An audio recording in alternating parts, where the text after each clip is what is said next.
Salut à tout le monde, Mhm. Vas-y, Otto. justement. Euh, Ça concerne justement pour dire quelle était ta motivation derrière l'idée d'organiser un programme de lecture biblique un an et tout le reste. OK.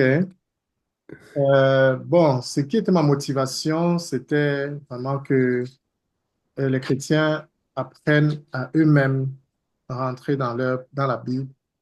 J'avais remarqué que beaucoup de chrétiens ne connaissent pas beaucoup, ils ne lisent pas vraiment leur Bible.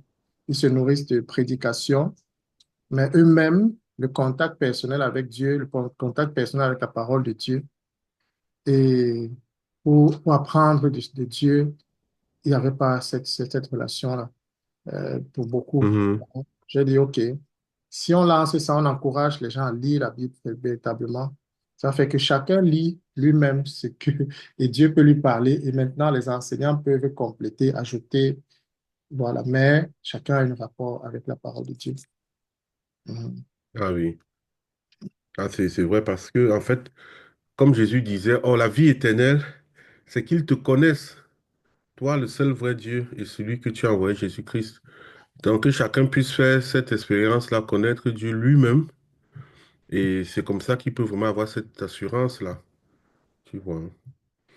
Donc, en fait, bon, l'idée de faire une petite rencontre après la lecture est très intéressante parce que la vérité, c'est que souvent nous lisons la Bible, mais nous ne comprenons pas beaucoup de choses. Nous pensons comprendre, mais nous ne comprenons pas. Comme l'unique Éthiopien qui a dit à Philippe que, mais moi, je lis des trucs ici, là. De quoi est-ce qu'on parle? Et Philippe a dû lui expliquer les Écritures pour qu'il comprenne qu'il s'agissait de Jésus. Et c'est notre travail, en fait, quand nous avons donné notre vie à Jésus, c'est ce travail d'étudiant. Donc, normalement, nous sommes des étudiants. Et je me dis que pour notre communauté chrétienne camerounaise, où chacun a au moins un baccalauréat, ça devait être plus facile pour nous. Mais souvent, bizarrement, comme Ghislain dit, on part plutôt manger seulement des prédications et personne n'a le temps vraiment de s'asseoir comme ça, lire la Bible et se poser aussi des questions concernant ces choses, quoi. Dans le but de la présentation, c'est de nous aider. C'est-à-dire, on ne va pas régler toutes les questions du monde, mais c'est avoir une base pour dire que quand on a un texte, par exemple, quand on a un livre de la Bible, quelles sont les questions qu'on peut se poser pour mieux cerner le texte? Et il y a quelque chose qui dit souvent que dans la compréhension biblique, le contexte est très important, tu vois. Quelqu'un dit même que le contexte is the king. Donc, contexte est roi. C'est-à-dire, si tu perds le contexte, tu peux interpréter la Bible carrément dans un autre sens. Si tu viens, tu lis sur le sabbat et tu ne comprends pas que le sabbat était pour Israël, d'une certaine manière, tu peux entrer et passer à devenir, comment dire, l'église là, ou l'église adventiste du septième jour, ou je ne sais pas moi quoi. Donc, on peut faire plein de choses comme ça là, simplement parce qu'on a mal compris la parole de Dieu, tu vois. Et il y a un autre passage qui dit que, où Jésus disait que vous êtes dans l'erreur, parce que vous ne comprenez ni les Écritures, ni la puissance de Dieu. Donc parfois, il faut avoir le courage de dire que je ne comprends pas les Écritures et chercher à comprendre les Écritures. Et moi, c'est ça qui m'a toujours motivé quand j'ai cru. Quand on a cru, il n'y avait pas Internet aujourd'hui. L'Internet était au début de son ère. Tu n'avais pas toutes les prédications comme aujourd'hui où il y en a tellement, les pasteurs en ligne et tout le reste. Et je me rappelle que, c'est-à-dire, tu partais dans une librairie chrétienne comme ça, tu fouilles les livres, tu fouilles. À ce temps, on avait les Watchman Nee. Je ne sais pas moi, il y a des livres qui étaient réputés là, comme ça. Quand tu as ça, tu es content, quoi. Bon, plus tard, il y a tellement d'enseignements, tellement de matériel, mais on a l'impression que les gens n'en profitent plus, tu vois. Et un exercice que moi j'ai souvent fait très tôt dans ma foi, c'est que j'écoutais beaucoup les messages d'enseignement, même audio, quand j'étais étudiant là. Quand j'étais étudiant, j'étais dans ma chambre comme ça, on avait nos cassettes, non, c'est les CD. On avait ce qu'on appelait en allemand, comment les hi-fi, les trucs hi-fi là. Oui, oui. Donc tu mets ton CD, peut-être c'est la prédication, ou quelqu'un t'a passé cela, tu suis. Tu es dans ta chambre, tu suis, tu écoutes, ça te fait du bien. Et après, quand l'Internet est venu, je pouvais maintenant passer et dire que, par exemple, si c'est le livre de la Genèse, je veux comprendre, je cherche quelqu'un qui a enseigné dessus et Mhm. j'essaie d'aller chapitre par chapitre. Je suis chapitre par chapitre pour comprendre de quoi il s'agit. Et je me suis rendu compte que c'est quelque chose de très bien parce que ça permet qu'on soit véritablement affermi, ça permet qu'on soit assis dans la parole, quoi. Mhm. OK. Donc, je vais partager quand même mais j'ai une présentation que je voudrais partager. Toutoum, toutoum. Cher. Bon, tu vas devoir accepter que je puisse partager alors. Oui, oui, je peux pas. Bon, j'ai fait une petite présentation pour nous aider à mieux nous organiser, à mieux nous concentrer. Je peux déjà, hein? Vas-y, oui, mais je t'ai déjà donné. Ok, d'accord.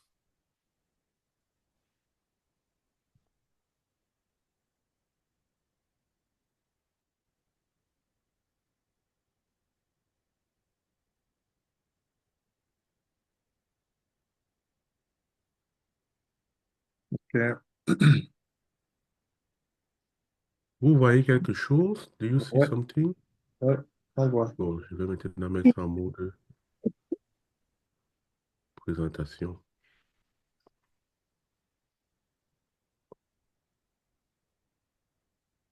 Voilà. Donc, en fait, c'est une petite présentation.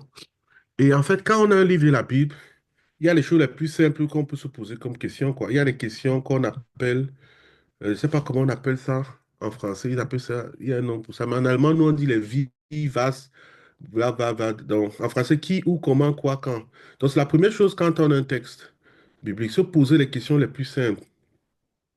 J'ai fait l'expérience, quand on était à l'école, de marcher avec des gars très intelligents. Et ce que j'avais appris de ces gars intelligents, c'est que les gars se posaient souvent des questions très simples. Et je disais que, mais comment je n'arrive pas à me poser cette question? Peut-être on fait la géographie comme ça. Les gars se posaient des questions simples et ils avaient déjà au moins les réponses de base. Ça fait que quand ils partaient à l'examen, ces 10 suivants étaient déjà assurés. Pendant que moi, je tourne autour du pot, je veux comprendre telle structure des minéraux, tel ceci. Donc, ça concerne aussi la Bible. Normalement, on peut commencer avec des questions simples, tu vois. On se dit qui, où, comment, tu vois. Et on veut répondre à cette question. Tu vois, on appelle ça question essentielle. Donc, tu peux commencer. Que signifie le titre du livre, par exemple? Qui Mhm. est l'auteur du livre? Quand est-ce que le livre a été écrit? Ou bien dans quelle période? Tu vois, ça concerne les dates. De quoi, de quel sujet traite le texte ou bien le livre de la Bible? Tu Mhm. vois. Pourquoi est-ce qu'on l'a écrit? Et le comment, c'est le cheminement. Donc, comment la personne a cheminé pour arriver à présenter ce qu'il veut résoudre comme problème. Vous allez voir dans certains livres de la Bible, par exemple dans le livre de Jean, Jean donne les raisons pourquoi il a écrit. Il dit que je vous écris cela pour que vous ayez c'est l'assurance de la vie éternelle. Donc c'est souvent là comme ça, on lit, on passe comme ça. Donc chaque fois que les gens ont écrit un livre dans la Bible, ils avaient un objectif en fait. Mhm. Tu vois. Et souvent on oublie que ce sont pour la plupart du temps des lettres ou bien on a un style narratif. Un style narratif, ça veut dire qu'on raconte une histoire, tu Mhm. vois. Pour ceux qui ont grandi au pays où on avait des tantes et des oncles qui nous racontaient des histoires, c'est-à-dire qu'ils nous racontent des choses et c'est comme ça que la culture reste en fait, tu vois, hein. Donc il y a un style, la Bible a un grand style narratif. C'est vrai, tu as le style prophétique, tu as le style poétique, donc les poèmes, Le euh, psaume. oui, des chants Mhm. et tout le reste. Mais ce que tu vas beaucoup voir, c'est le style, on va beaucoup constater, c'est le style narratif. C'est-à-dire, on raconte une histoire, tu vois. Mais la personne qui le fait a un but, un objectif derrière tout ça, tu vois. Et donc, c'est à ces questions-là qu'on va répondre. Donc, ce sera un exemple pour nous. Ça va nous aider, tu vois. Donc, quand tu prends le livre de Genèse, par exemple, tu te dis que, waouh, Genèse, ça veut dire que quoi? Bon, en français, c'est très simple. Genèse, on comprend que c'est le commencement. Ça veut dire origine, ça veut dire naissance. En hébreu, il parle de Bereshit, au commencement.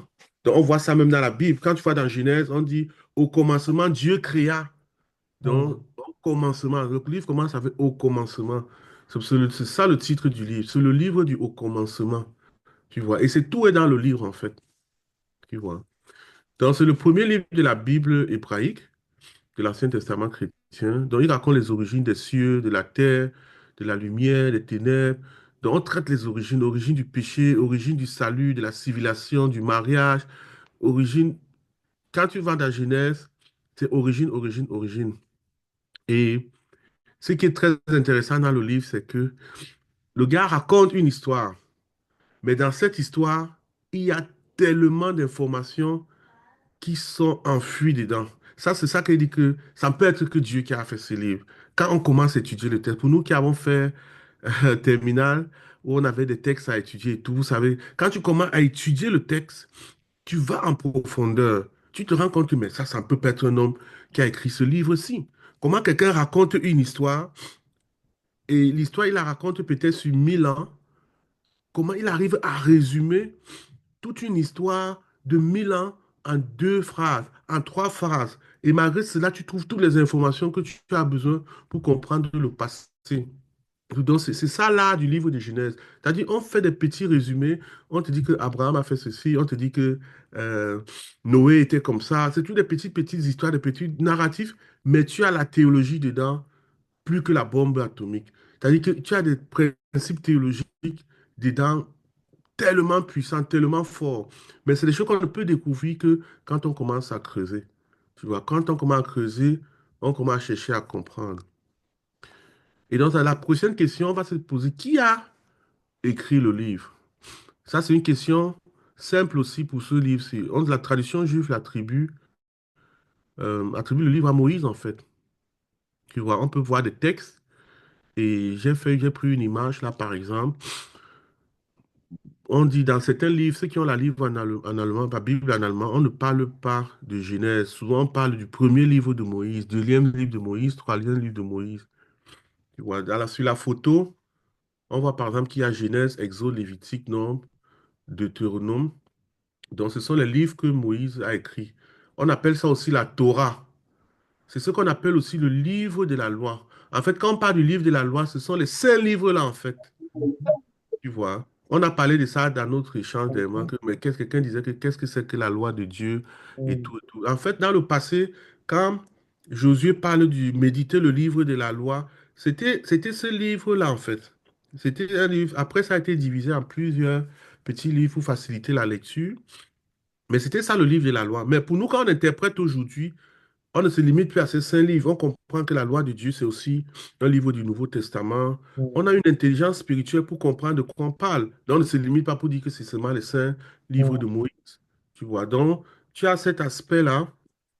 Et les cinq livres-là, on appelle ça le Pentateuque. Donc, souvent, euh, on va retrouver ça dans certaines églises traditionnelles.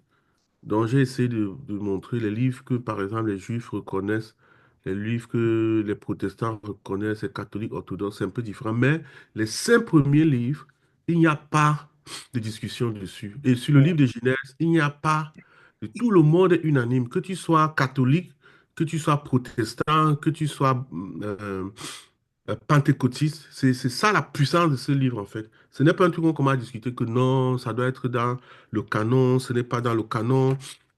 Donc, c'est ça la puissance de ce livre, en fait. Tu vois. Et comme je dis, par exemple, parlant de la loi, on voit dans Esdras, il dit par exemple la loi du Seigneur. Donc, c'était tous les cinq livres. Le livre de la loi. Le quand on parle du livre de la loi, c'était ces cinq livres-là, en fait. Hmm. Tu vois. On dit, mais on parle même du livre de la loi de Moïse dans Josué 8, 31. Dans Néhémie, on parle de la loi de Dieu. On dit même dans certains le livre de Moïse dans Esdras. Tu vois, la loi de Moïse, le serviteur de Dieu, ça c'est dans Daniel. Donc c'est attribué clairement à Moïse, donc il n'y a même pas de discussion dessus. Et Rodrigue, si on va regarder dans Deutéronome 1, 8, on va voir que euh, c'est aussi le cas. Ceux qui ont lu mais Exode, Rodrigue, comment alors oui, Moïse pouvait écrire sur la Genèse alors qu'il n'était pas là? Voilà, ça c'est, je ne sais pas si c'est la prochaine. Tout doute, tout doute, tout doute. Bon, ok, si la question va revenir tout à l'heure, c'est Euh, que tu peux voilà. essayer juste de Non, commenter. il a écrit, bon, justement, cette question, voilà. Donc, en fait, Moïse, ce qu'on considère, d'abord, ceux qui ont lu Exode, nous lisons la Bible, on voit que dans Exode, Dieu dit à Moïse que écris ceci, Mhm, écris les livres. Donc, vous voyez que Moïse parle avec Dieu, Dieu écrit. Donc, voilà, quand on parlait du style, les gens qui ont fait littérature, il y a deux styles. C'est-à-dire, tu as parfois, on te donne une image, c'est comme un film de Dieu qui parle à Moïse, qui dit qu'il écrit. Parfois, tu as l'impression que c'est quelqu'un d'autre qui a résumé le livre après Moïse, qui dit que, et puis Moïse fit ceci. Moïse jeta les pierres au sol quand il descendit. mhm, euh, donc, le livre a été adapté aussi un peu après. Parce que les différents rabbis ont travaillé dessus. Donc, ce sont des livres qui ont été traités parmi. Mais on considère que Moïse a commencé à écrire le livre au désert et que, puisqu'ils ont fait ça pendant les 40 ans, 40 ans et jusqu'à ce qu'ils en dans la terre promise, ils ont continué à travailler dessus avec. Parce qu'on raconte même la mort de Moïse. Comment quelqu'un peut raconter sa mort, les gars, entre nous? Tu racontes que je suis allé mourir sur la montagne et puis les gars ne m'ont plus vu. Donc, mhm, c'est ça, tu as ce style-là. C'est pour ça que c'est très important pour nous, je parle à des intellectuels maintenant, de reconnaître le style biblique, de reconnaître comment le narratif se fait, comment on raconte les histoires. Donc, il y a soit mhm, une petite complexité, mais c'était pour résoudre les problèmes de temps. Comment il peut raconter une histoire sans dire que j'avais, sans dire qu'il fut, donc c'est ça les défis que tu as. mhm, Et maintenant, on considère donc que Moïse, il connaissait son appel. Quand il est allé chez Pharaon, la Bible dit qu'il a été éduqué dans toute la science de l'Égypte, en fait. mhm, L'Égypte était avancée. Ils avaient des papyrus, ils pouvaient écrire, ils avaient des bibliothèques. Et on considère que pendant tout ce temps, Moïse, qui savait qu'il était juif, il a fait des recherches. Il a fait des recherches, il a réuni le matériel, il y travaillait. Plus qu'on dit il sentait dans son cœur qu'il avait même l'appel pour libérer le peuple. C'est là où il a tué l'Égyptien. mhm, L'Égyptien, oui, oui. Donc Moïse a déjà travaillé longtemps avant sur ce projet. Donc c'est pas un projet qui commence au désert, en fait. Et déjà, même pour rédiger le texte, il fallait que c'est Moïse que Dieu dit rédige, parce que Moïse s'est rédigé. Et les autres, ils étaient des esclaves, ils étaient avec leurs moutons, ils faisaient des temps. Peut-être il y avait quelqu'un qui rédigeait, mais ce n'était pas la culture. Ils ne vivaient pas dans la culture de la rédaction, dans la culture de l'écriture, de la mhm, lecture. Mais mhm, Moïse, il était dans cette culture-là, en fait. Tu vois. Et bibliquement, on va voir dans l'Ancien Testament que pendant que Dieu formait son peuple, le peuple païen aussi se développait. Donc, mhm, parallèlement, il se développait. C'est pour ça qu'on voit l'Égypte. On parle même souvent les gens qui parlent. Il y a un sœur qui écrit dans notre forum là, qui parle des les Kémites ok, et tout mythe, ça. Oui. mhm, Donc, toutes ces choses-là, ça existait parallèlement, mhm, tu vois. Et il laissait leurs traces aussi. Donc, Dieu a mhm, envoyé Moïse en Égypte. On peut croire que c'était un hasard, mais c'est Dieu qui lui a permis, là, il a réuni certaines aptitudes. Et c'est ça qui fait qu'au désert, il peut rédiger tout ce que Dieu lui dit. Il sait comment on mhm, écrit sur des pierres. Non, le Seigneur qui a écrit sur des pierres. Mais il y a des choses que lui-même, il a écrit la deuxième fois, mhm, je pense. Dieu mhm, lui a dit que toi-même, mhm. tu vas écrire ça Oui, oui. maintenant. Comme tu as déjà même cassé les autres là. Et tout. Donc, et c'est ça que on considère en fait, quoi. Mhm, Donc, et il y avait ce qu'on appelait la tradition orale. La tradition orale chez les Juifs, c'est ce qu'on voit. Quand on voit les prières de Jacob, nous avons tous lu Genèse, on voit que quand Jacob prie, Jacob rappelle toujours à Dieu que toi, le Dieu de mon père, Abraham et de mon père Isaac, tu avais promis comme ça à mon père. Me voici. Donc il a reçu, Abraham a dit à Isaac, que voilà ce que Dieu nous a dit. Et Dieu a dit à Isaac, Isaac a dit à Jacob que voilà ce que le père a promis. Tu vois. Donc les gars savaient exactement de quoi il s'agissait. Donc il y avait mhm, cette tradition orale qui se faisait. Et ils ont retransmis cela aussi à Moïse. Et donc, c'est Moïse qui prend dans le temps pour résumer toutes ces choses-là, en fait. Tu vois, hein. Donc, c'est comme ça qu'on y arrive à cela. mhm. Bon, un instant, je vais déposer d'abord l'enfant.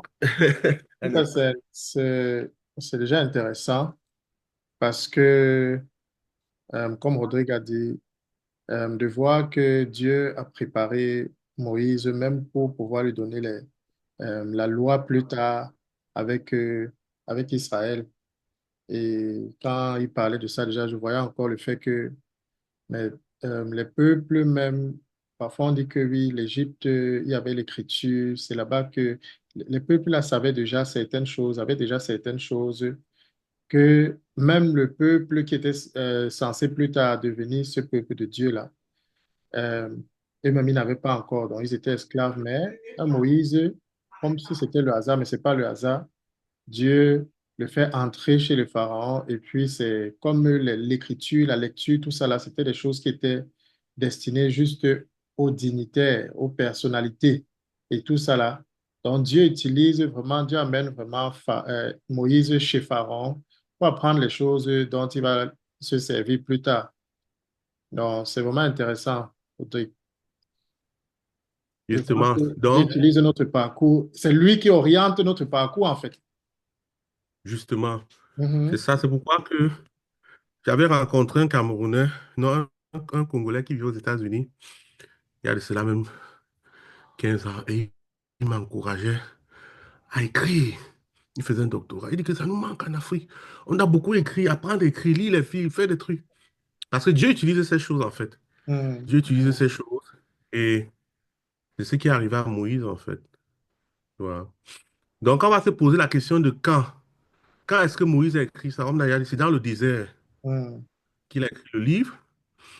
Mais on voit aussi maintenant, dans la question du temps, on voit que le livre de Genèse a été écrit sur une durée de 2000 ans. Donc, on commence à te raconter une histoire, tu lis, mais on te raconte une histoire de 2000 ans. C'est ça que je trouve spécial dans ce livre. Je trouve ça magnifique. Je dis que waouh, ça c'est un chef-d'œuvre. Tu vois, le livre est là comme ça, chacun se moque du livre, chacun dit des trucs, mais quand tu étudies le livre au fond, tu te rends compte que ça ne peut être que la parole de Dieu. Comment tu peux retransmettre quelque chose aussi fidèlement sur 2000 ans, tu vois? Donc, c'est ce qui est le constat. C'est pourquoi j'ai pris ce timeline de Adam à Abraham. Donc, on voit les âges. On voit que Adam a vécu à peu près 930.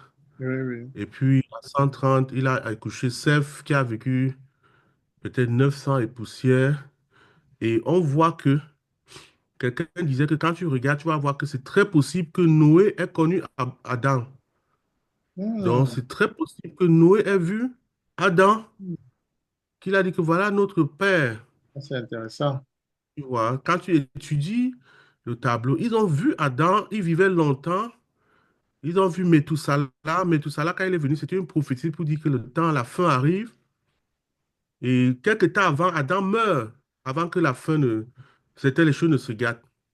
Tu vois, donc quand on regarde le timeline, on voit qu'ils se sont connus, ils se sont vus, et ils se sont retransmis les choses. Adam a eu le temps de leur dire que voilà, j'étais dans un jardin, voilà ce qui s'est passé. Et j'ai été sorti du jardin. Ça Hmm, explique sûrement beaucoup de choses que vous vivez, ça explique le mal. Et il y avait un serpent dans le jardin, on ne sait pas d'où il est venu. Il nous a créé le stress. Ma femme a suivi, moi je l'ai suivi. Et voilà où on en est, tu vois. Donc c'est ça qu'on constate. Et donc en étudiant les textes, en étudiant les dates, on voit beaucoup de coïncidences, beaucoup de choses intéressantes. Et comme je dis, ça, c'est même quelques petits aspects. C'est ça la puissance du livre de Genèse. C'est-à-dire, tu peux trouver tellement d'éléments dedans, tellement de choses, tellement d'informations. Et puis, naturellement, on va se poser de quoi est-ce que traite le texte. Tu as le texte maintenant, comme on a dit, ça part des origines du monde, de l'humanité, des relations entre Dieu et les hommes. Tu vois, donc Genèse est indispensable pour comprendre le reste de la Bible, tu vois. Et on a cité 60 fois dans le Nouveau Testament. Ça veut dire que même Jésus qui est venu, Genèse a été écrit 1500 ans avant Jésus-Christ.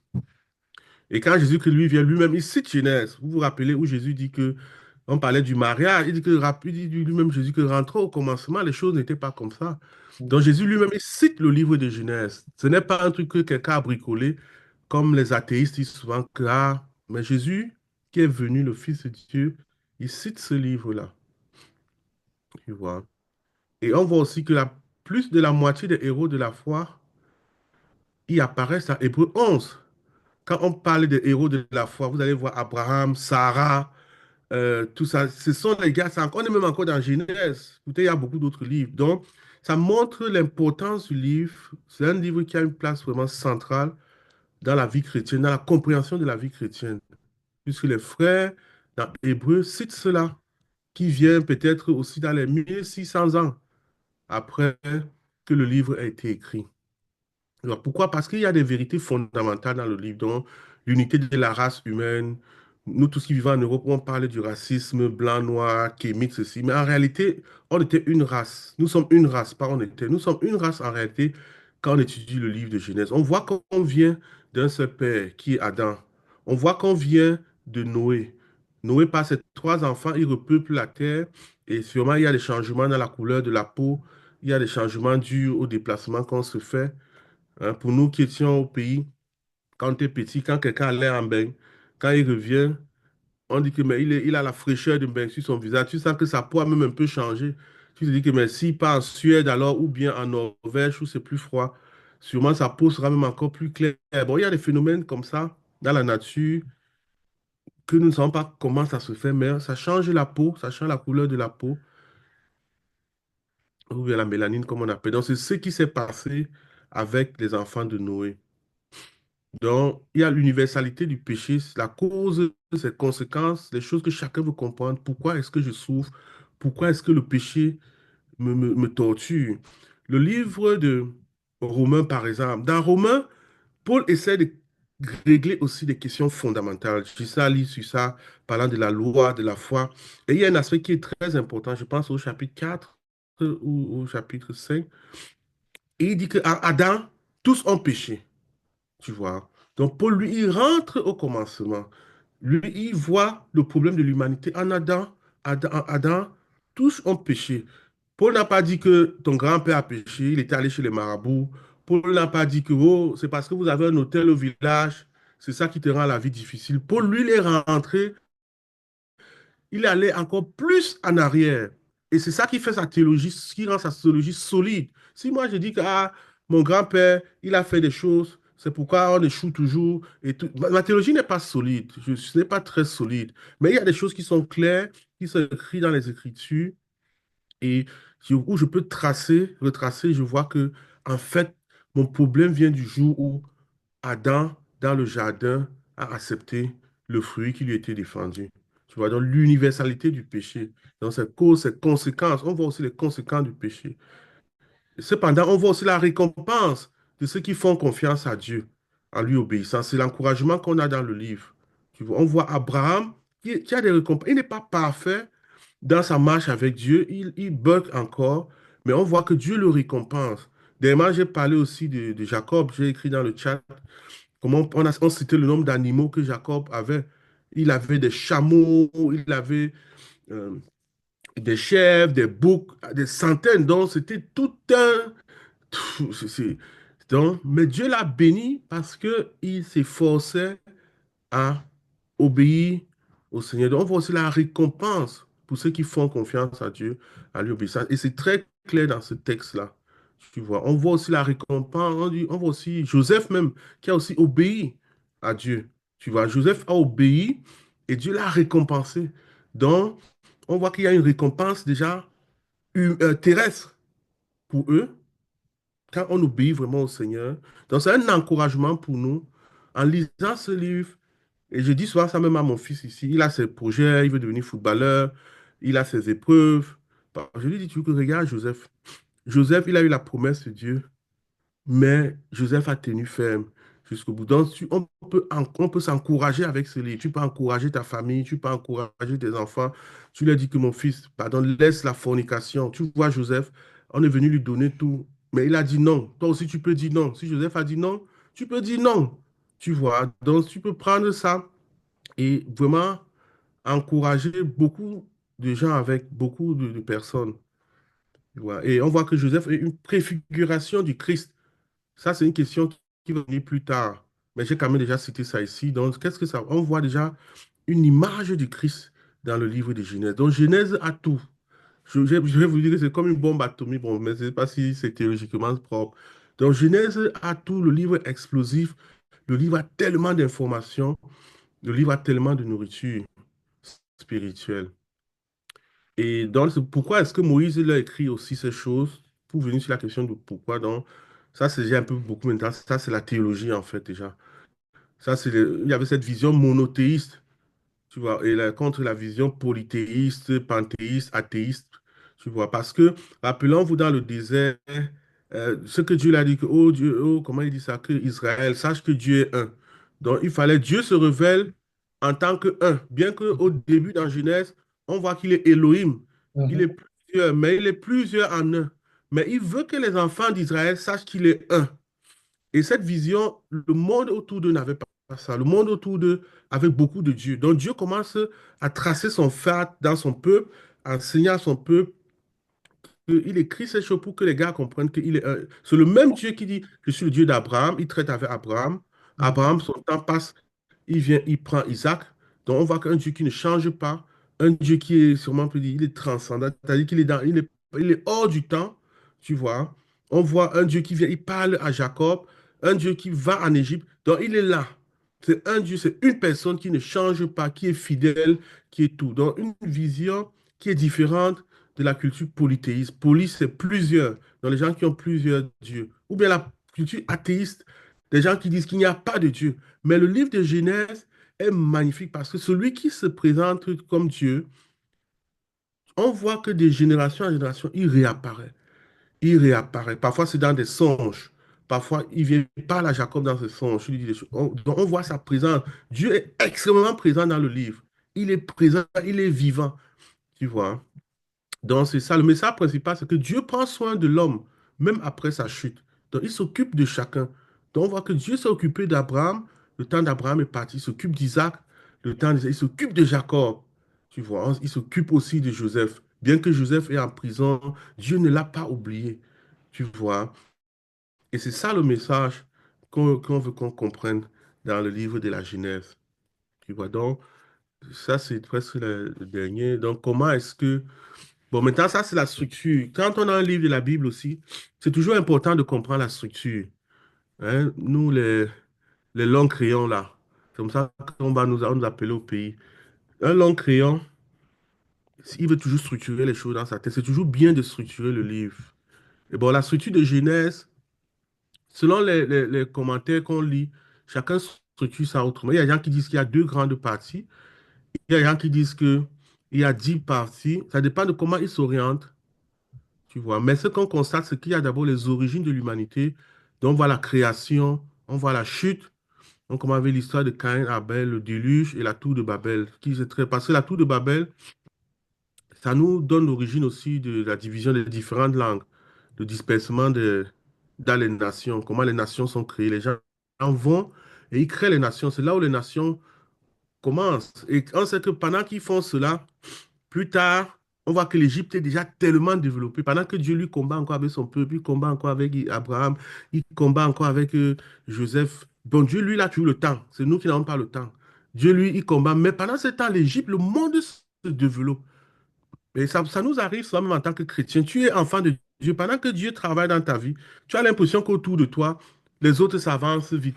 Ils ne croient pas en Dieu, mais les choses donnent. Mais il faut connaître comment Dieu travaille. Dieu prend son temps et il travaille avec la personne. C'est pour ça qu'il s'appelle le Dieu de quelqu'un, le Dieu d'Abraham, le Dieu d'Isaac, le Dieu de Jacob. Parce qu'il travaille avec l'humain. C'est une interaction. Et c'est ça qui est dur dans le travail de Dieu. C'est ça qui était dur pour Jacob. Jacob était dur parce que Dieu devait le briser. Et c'est ça qui est dur pour nous, en fait. C'est ça qui est dur pour moi parce que quand Dieu vient, ce n'est pas seulement ce que je me souhaite, que je veux devenir comme ça, mais c'est que Dieu, quand il vient, il veut travailler avec moi sur mon caractère, sur les choses qu'il veut faire. Et parfois, je n'accepte pas. Ouais. Parfois, c'est difficile pour moi à accepter. Et ça, c'est maintenant le secret. Là, Ghislaine n'est plus là, Belmien n'est plus là. C'est entre Dieu et moi. Et parfois, j'échoue même le test sans que les gars ne savent. Mm. Tu vois? Et c'est ça le message aussi de Genèse. On voit un Dieu qui est très personnel. Quelqu'un disait que la foi chrétienne, c'est une foi qui est tellement personnelle. C'est pour ça que beaucoup de gens fuient même souvent le Christ. C'est trop personnel en fait. Trop personnel. Tu vois, parce que Dieu, comment entrer dans ta vie, comment fouiller tes choses, a dit que toi, ta petite pornographie, là, est-ce que tu ne peux pas mettre ça de côté? Comment te fais, tu dis que dis donc. Mais est-ce que tu as dit que la pornographie est interdite? Mhm. Je suis marié. On prend seulement ça pour s'inspirer un peu. Dieu te dit que non, que moi, je veux que tu laisses de côté. Je ne veux pas, ne cherche pas à comprendre si les gens font ou s'ils ne le font pas. Ça, c'est entre toi et moi. Tu vois, et c'est ça la difficulté de la vie chrétienne, où Dieu t'apparaît dans un rêve, il te donne une information et tu dois exécuter, il te parle par son esprit. C'est ça le message de Genèse. C'est un message vraiment c'est l'homme et Dieu. L'homme et Dieu. Tu Mhm. vois. Donc, on voit les patriarches. Donc, on parle des patriarches, Abraham, Isaac, Jacob, Joseph. Ce sont tous ces patriarches. Donc, il y a une structure dans le livre, si vous voyez bien, il y a une structure. On commence quelque part et puis après, on ne parle plus de Joseph, on parle maintenant de la nation d'Israël. On a même vu que Dieu dit que Israël sortit avec ses armées, par exemple. Donc, ils sont passés à une autre étape. Ça évolue avec le Seigneur. Donc, c'est en répondant à cette question-là qu'on comprend le livre de, de Genèse. Et parfois, il y a les non-dits. Par exemple, ici, Judas n'est pas là. Mais en réalité, la personne qui devait être après Jacob, c'est Judas. Mhm. Quand on parle de relations personnelles. Judas est celui qui portait en lui le Shiloh. On voit ça dans le dernier chapitre. Quand on dit que le Shiloh, c'est le Sauveur, le Seigneur qui va venir, le Messie, c'est de Judas que le Shiloh doit venir. Mais Judas a raté sur toute la ligne sa formation avec le Seigneur. Il n'a pas été comme son petit frère qui est resté ferme et qui a atteint la grandeur. Judas, il était occupé avec les petits choses. Il avait les amis trop mondains. Il était toujours à les trucs. Et parfois, il se retrouve même comme ça, on le piège. Sa fille le piège. Donc, Judas avait un grand appel dans sa vie, mais il a raté son appel. Mhm. C'est les choses aussi qu'on va voir plus tard quand Jacob donne les prophéties. Tu dis que waouh, donc en fait, le Messie vient de Judas. Donc c'est Judas qui porte la semence en lui, en fait. Mais il a la semence, il est distrait. Il est occupé avec ses amis d'Andoulam. Il est distrait. Et c'est ça le livre de la Genèse. Donc on raconte une histoire, mais tu as tellement d'informations. Tu peux retourner les pages comme ça, tu peux faire cela, et tu auras tellement de choses. Donc, c'est comme ça que on peut répondre aux questions de base d'un livre sans entrer dans les grandes théologies. Mhm. Et, Mhm. et c'est ça la Ouais. base, en fait. C'est ça qu'on voulait présenter. Et C'est c'est comme très ça que ça peut intéressant. aider, quoi. Oui, oui. C'est très intéressant. Je note encore déjà l'aspect du fait que la prière, dans la préservation, comme tu disais, il citait parfois le Dieu d'Abraham, le Dieu d'Isaac, le Dieu de Jacob, ou bien quand il lit un psaume, il dit que c'est toi qui as sorti d'Égypte, c'est toi qui les avais fait marcher comme ça, tu avais fait ceci, on dirait qu'il récitait en fait tous les événements du passé dans leur prière, souvent, pour rappeler à Dieu ce que Mhm, mhm. voilà, je sais que tu es le genre de Dieu, c'est parce que tu avais fait ça. Mon grand-père m'a raconté, mon grand-mère. Et si c'est Voilà. comme ça, naturellement, c'est aussi facile pour que peut-être une génération puisse, si ça veut prier comme ça, là, en rappelant les faits du passé, c'est facile aussi qu'une Mhm. génération puisse continuer, savoir même ce qui s'est passé. Même tes fils peuvent dire, ah, je sais que tu avais fait ça à mon père, il y avait un truc il y avait un truc, et ça devient vraiment le Dieu même de la famille. Donc, c'est vraiment intéressant. Justement. C'est Et vraiment c'est ça intéressant. notre vision. La vision, c'est que vraiment notre Dieu devient le Dieu de notre famille. Amen. C'est ça qu'on voit aussi dans le message d'Abraham. C'est ça aussi, parfois, l'encouragement de la foi, de dire, qui sait? Peut-être un Joseph peut sortir de parmi mes enfants ou mes Mhm. petits-enfants. Toi, tu Mhm. poses ta barre et tu pars. Mhm. Tu essaies d'être Mhm. fidèle avec Dieu. Mhm. Mais tu ne sais pas, dans cette fidélité peut sortir un Joseph plus tard, Ouais, même quand il ne sera pas là. Mais c'est ça le mystère de la foi. Le mystère de la foi, c'est que parfois, tu fais des choses qui vont porter le fruit sur 1000 ans, ouais, ouais, tu vois. ouais. Mais qui va venir te dire ça? C'est pour ça que Dieu nous dit seulement persévère. Tiens, bon, nous, on est concentré sur les choses d'aujourd'hui. Oh, je veux ma voiture, je veux mon téléphone. Pourtant, Dieu, lui, il voit loin, Très tu loin, vois, très très loin. loin. Mhm. Et dans le tableau aussi, j'ai trouvé aussi intéressant le tableau des dates où on voit Oui, vraiment oui. que donc probablement, euh, je vois un Enoch là, que il est possible même qu'il est connu, que Noé l'ait connu. Mhm. Euh, Oui, donc en fait, que tu vois que, ah, donc même Noé a pu connaître même un Seth. Mhm, Tu vois en fait, donc, et ça donne son sens que, ah, donc les histoires qu'on raconte, ce n'est pas seulement, il y a vraiment eu des gens qui se sont rencontrés pendant tout ce temps-là. Et Adam a eu le temps de transmettre aussi, de transmettre, de transmettre, de transmettre. Donc, ce n'est pas juste venu mhm, de nulle part. Donc, c'est vraiment aussi justement. pertinent, pertinent. Ah ouais. Super. Ça, c'est je crois qu'une très belle introduction à la façon de lire la Bible.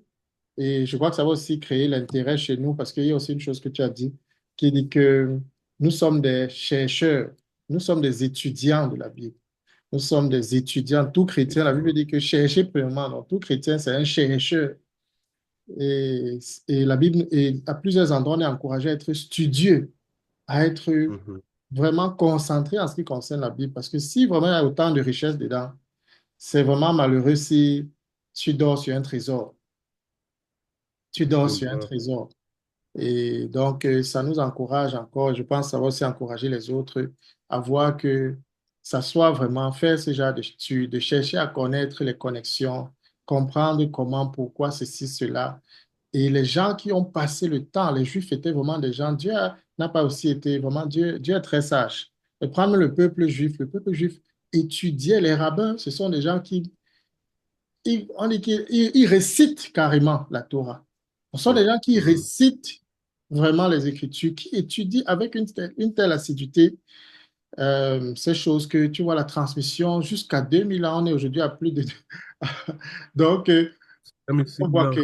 qu'on a toujours ça et on peut toujours profiter de cette richesse. Alors que parfois, si tu demandes seulement dans ta propre famille, le grand-père de ton grand-père, c'était qui? Et il faisait quoi? Il pensait quoi? Tu vois qu'on Justement. a perdu beaucoup de choses en chemin. Ok, donc ça c'est une très belle introduction. Je pense que ça nous encourage à être vraiment assidus, des étudiants, à aimer. Et maintenant, on va passer à la question, une des questions qui a été posée, justement, c'était la question de savoir, puisque Abraham, Adam, dans le jardin, quand Dieu a créé tout ça, il a demandé qu'on observe le septième jour. Il a dit que le jour Mhm, du repos, le septième jour, il a déclaré ça comme jour du repos. Alors, comment nous, mhm. aujourd'hui, on doit voir cela, comprendre cela? Et est-ce que Justement. nous devons observer euh, le sabbat? Ou bien, comment on doit comprendre cela? Est-ce que ça s'applique à nous et si oui, comment?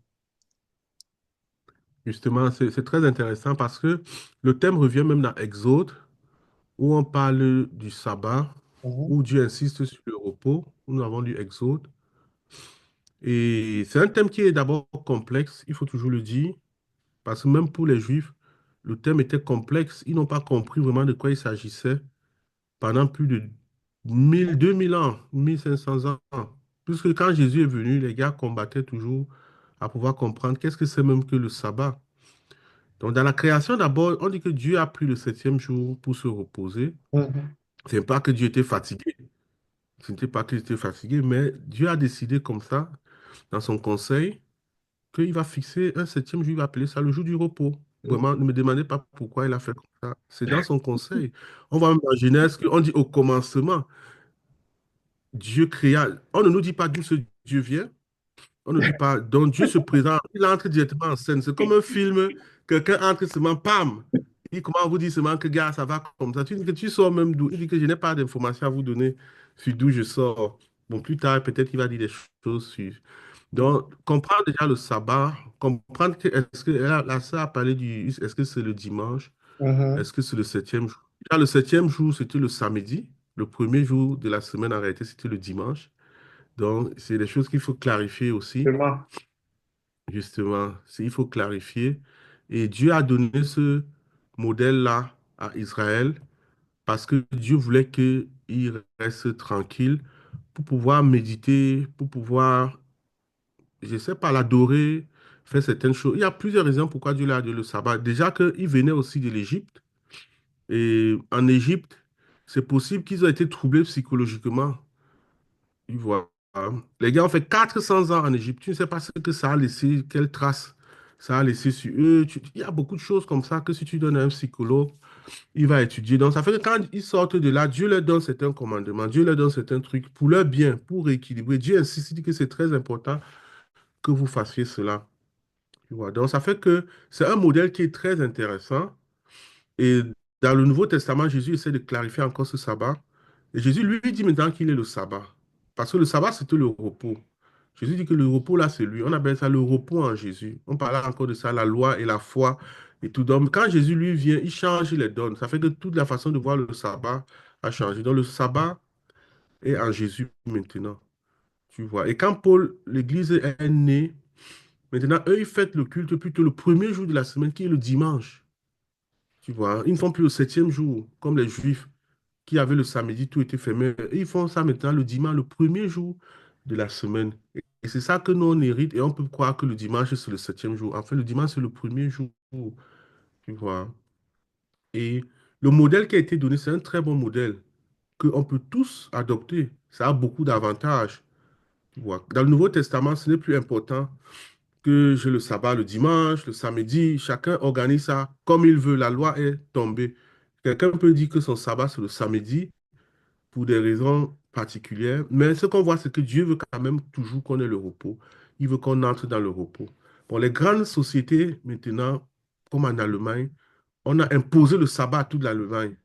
En Allemagne, le dimanche, tout est fermé en temps normal. Ce n'est que dans les gares que tu vas trouver certains magasins ouverts et tout le reste. Quand nous, on venait d'arriver en Allemagne, il y a de cela plus de 20 ans, c'était encore plus grave.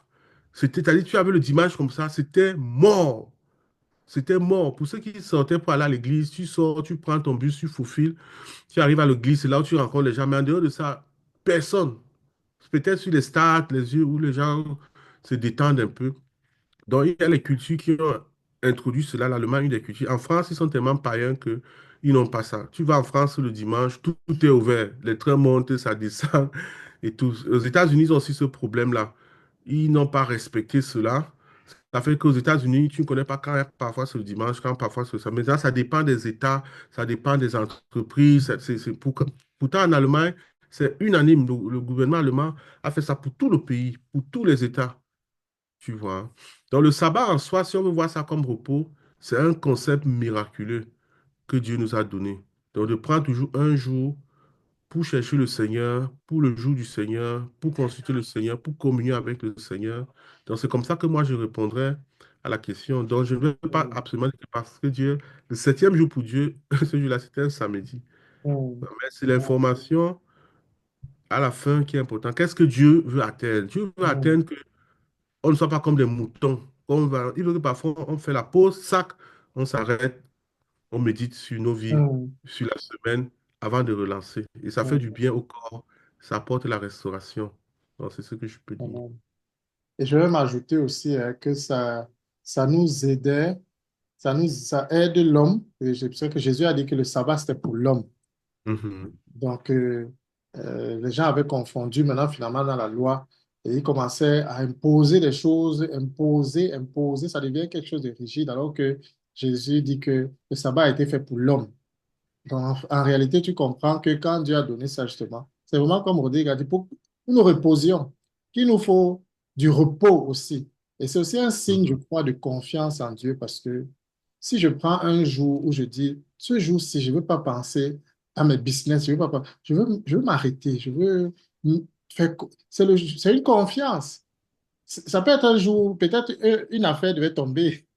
Peut-être qu'un truc devait arriver, mais dis que non, je vais prendre ce jour-là, je bloque. En allemand, on dit je abschalte.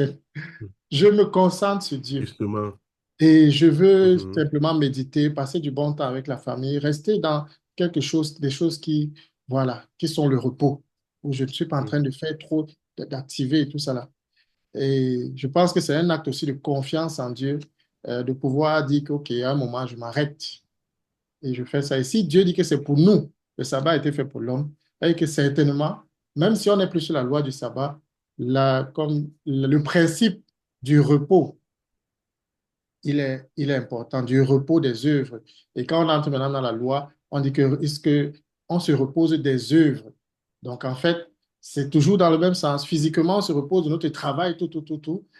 spirituellement, on se repose du fait qu'on veut gagner le Seigneur par nos activités, par notre activisme, par notre, notre zèle, tout ce qu'on peut faire là. Et on accepte la grâce de Dieu, on accepte l'offrande, la bonté de Dieu, que ça me suffit pour tout ce Mhm. que Dieu veut. Et je veux marcher avec cette confiance en Dieu là. Donc, Justement. Amen. Je ne sais pas si on Amen. veut prendre les Il y a questions. Hassan, il y a Hassan qui a levé. Je préfère qu'on réponde d'abord aussi à l'autre OK, avant question. de partir à la prochaine question. D'accord. Oui. Parce Arsène. que il y a Hassan qui a posé une question maintenant sur les hôtels. Oui, parce qu'on va. Donc, on répond d'abord à toutes les questions alors. On a d'abord deux questions et OK, puis d'accord. Donc, Arsène, tu peux on prend noter les ta autres. question. Comme ça, après, on va revenir sur ça. Mhm. Parce que elle a dit que voilà, elle voit les hôtels et elle s'est demandé si les hôtels, c'était aussi pour nous, si c'était pour le chrétien d'aujourd'hui, si je Mhm. paraphrase, Mhm. je cherche les questions. Mais tu comprends un peu ce qu'elle a dit. Et ça Mhm. montre aussi que il y avait une incompréhension de qu'est-ce que c'est qu'un hôtel Mhm. et comment est-ce qu'on peut comprendre un hôtel pour nous en tant que chrétiens. Mhm. Ce que tu dirais dessus. OK, donc, effectivement, c'est aussi une bonne question. Et il y aura beaucoup de questions comme ça, comme Rodrigue a dit. L'une des choses qu'il a dit à la fin de l'exposé sur la Genèse, c'était que l'image de Christ. Joseph était une image de Christ. Et l'une des choses pour les enfants de Dieu qui sont dans la nouvelle alliance, qui sont nés, devenus enfants de Dieu grâce à Jésus-Christ, ils sont entrés dans une nouvelle alliance avec lui. Pour nous, quand on lit l'Ancien Testament, il faut toujours qu'on ait ça à l'image, en pensant que beaucoup de choses qui ont été données là-bas, c'était des images, c'était des ombres, des choses spirituelles. Et Christ est venu révéler la réalité de toutes ces choses-là. Et comme, bon, les hôtels, c'était quoi? Les hôtels, dans le temps, c'était un lieu, en fait, de communion. J'ai aimé la, la définition, là, quand je causais encore avec votre un lieu de communion entre le physique et le spirituel. Donc, il bâtissait un truc, souvent avec des pierres, souvent avec de la terre, un peu comme ceux qui ont déjà vu des trucs de grill qu'on bâtit souvent là. Il y a un endroit où on met le feu, et puis il y avait un endroit où on offrait les sacrifices, que ce soit les sacrifices d'animaux, que ce soit, quel que soit ce qu'on offrait là-bas. Mais ils bâtissaient avec des pierres, des autels, et puis c'était un endroit où on pouvait donc communier avec le spirituel. On pouvait communier avec le spirituel, de telle en sorte que les païens qui ne connaissent pas Dieu, eux aussi, ils bâtissent des autels. Ils bâtissent des autels où ils ont une communion avec les esprits, mais dans le mauvais sens. Et maintenant, les chrétiens, les croyants dans le temps, ils bâtissaient pour pouvoir justement avoir un endroit où ils adoraient, où ils devaient adorer. Parfois, c'était un endroit où ils devaient offrir un sacrifice. Parfois, c'était un endroit où ils venaient pour commémorer, pour dire, OK, je suis passé par là et Dieu s'est révélé particulièrement à moi et je ne veux pas oublier cela. Parfois, même Dieu a même demandé, par exemple, à la sortie du Jourdain, quand ils sont sortis d'Égypte, Jésus a demandé d'établir, d'ériger un hôtel comme ça là, qui devait servir mémoire, de mémoire pour qu'ils se rappellent que Dieu les a sortis. Et quand leurs enfants demanderaient, bon, ça devait être un truc qui devait enseigner aussi les enfants, quand leurs enfants demanderaient, on leur dirait que, en fait, Dieu nous avait sortis d'Égypte et c'est pour ça que ces pierres-là sont ici. Donc, c'était des lieux c'était un endroit où il y avait la communion entre les hommes et le spirituel. Pour le croyant, la communion entre le croyant et Dieu. Et là-bas, il offrait des sacrifices, il y avait l'adoration. À un moment, il faisait des alliances et ils apportaient plusieurs sacrifices. Et ce qui est intéressant aussi en ce qui concerne les autels, donc on dit ça pour que on voit, et puis plus tard, quand on compare, on voit un peu ce que ça signifie pour nous étant dans la nouvelle alliance. Donc la progression, on va voir un peu la progression parce que quand on regarde dans la Genèse, au jardin, il n'y a pas d'autel parce qu'il y a la présence de Dieu. Il n'y a aucun autel. Dieu marche avec Adam. Dieu est là. Et puis, quand on sort maintenant, on avance, les premières personnes qui construisent les hôtels, on voit Noé, on voit, et, et c'est intéressant parce que dès que Noé est sauvé de l'arche, il construit un hôtel à Dieu. La première chose qui sort, il met construire un hôtel. Et vous voyez, on va voir ça souvent. Abraham, il arrive quelque part, Dieu lui apparaît, Dieu se révèle à lui, directement il construit un hôtel. Mais on voit que ça arrive après la Genèse, après pas la Genèse, après le jardin, après la chute, donc on voit donc les patriarches commencer à établir les hôtels. Nous allons voir Joseph, nous allons voir, pardon, Jacob, Abraham, Noé et plusieurs autres. Et dans ces hôtels individuels-là de personnes, il faut aussi noter que ce n'est pas toutes ces personnes, on ne dit pas dans la Bible que c'est Dieu qui leur a dit de construire. Je pense que c'est aussi un détail qu'il faut voir. Donc, Abraham, on dit qu'Abraham construisait un hôtel à l'Éternel. On dit que, mais on ne dit pas que Dieu lui dit de construire l'hôtel. Donc, mais il construisait un hôtel et puis il avait son but. Et on sait qu'Abraham aussi était un nomade. Donc, il parcourait le pays selon que Dieu le conduisait et il devait mettre aussi des marqueurs. Et l'une des choses que, quand on lit des commentaires, c'est que peut-être c'était aussi une façon de prendre le territoire, de dire que non, ça c'est Seigneur ici, ça appartient à Dieu et ça appartient à Israël désormais. Peut-être que ce sera aussi une marque de ce que Dieu, j'étais ici avec Dieu, ça appartient à Dieu. Quand je vais revenir par ici, je vais me souvenir, ah, ça c'était même un endroit où j'ai déjà rencontré Dieu. Et je peux établir ma tente et passer le temps ici, là, et prier. Et donc, quand on continue maintenant dans la loi, quand Dieu donne la loi à Moïse et quand il donne les alliances et tout, il établit aussi deux hôtels en particulier. Donc, finalement, les hôtels individuels deviennent des hôtels pour Israël. Ça devient deux hôtels qui sont dans le temple et dans le tabernacle. On parle de l'hôtel des reins ou bien l'autel des holocaustes, là où il fallait, là on venait offrir des sacrifices et on dit que le feu devait être entretenu sur cet autel de manière perpétuelle. Donc, et puis il y a le deuxième autel qui était un peu plus petit, qui était qu'on appelait l'autel des parfums. Et c'est là où il y avait, sur cet autel, on brûlait un encens quotidiennement. Donc, du matin et le soir, on brûlait un encens et, et on explique un peu comment l'encens était fabriqué et Dieu donne un peu des directives claires, comment ça devait être fait, ainsi de suite. Donc, on voit que c'est parti de la Genèse, il n'y avait pas d'hôtel. On arrive chez les patriarches, ils commencent à voir les hôtels, ils commencent à déposer, à faire des hôtels. Et on voit qu'après, ça se réduit avec, dans la loi, Dieu donne là où il faudra maintenant désormais aller adorer, aller offrir des sacrifices. Et il y a deux hôtels jusqu'à ce qu'on arrive à Jésus. Et la Bible nous enseigne quoi sur Jésus? Qu'il est le sacrifice parfait. Et donc, ça change avec l'arrivée de Jésus. Désormais, toutes les choses qu'on voyait commencent à prendre leur vrai sens. Jésus dit qu'il est le temple. Il dit que détruisez ce temple et en 3 jours, il se restaure. Donc, le temple que les enfants d'Israël construisaient, en réalité, c'était une image du temple qui est Jésus, du corps que nous sommes, le corps de Christ que nous sommes. Et donc, tu vois que beaucoup de choses commencent à changer, beaucoup de choses commencent à prendre leur réelle signification, leur réelle, euh, leur réelle signification quand Jésus arrive. Donc, et on nous dit que Jésus est le sacrifice parfait qui a été offert une fois pour toutes et le seul sacrifice qui est agréable à Dieu. Voici l'agneau de Dieu qui ôte le péché du monde.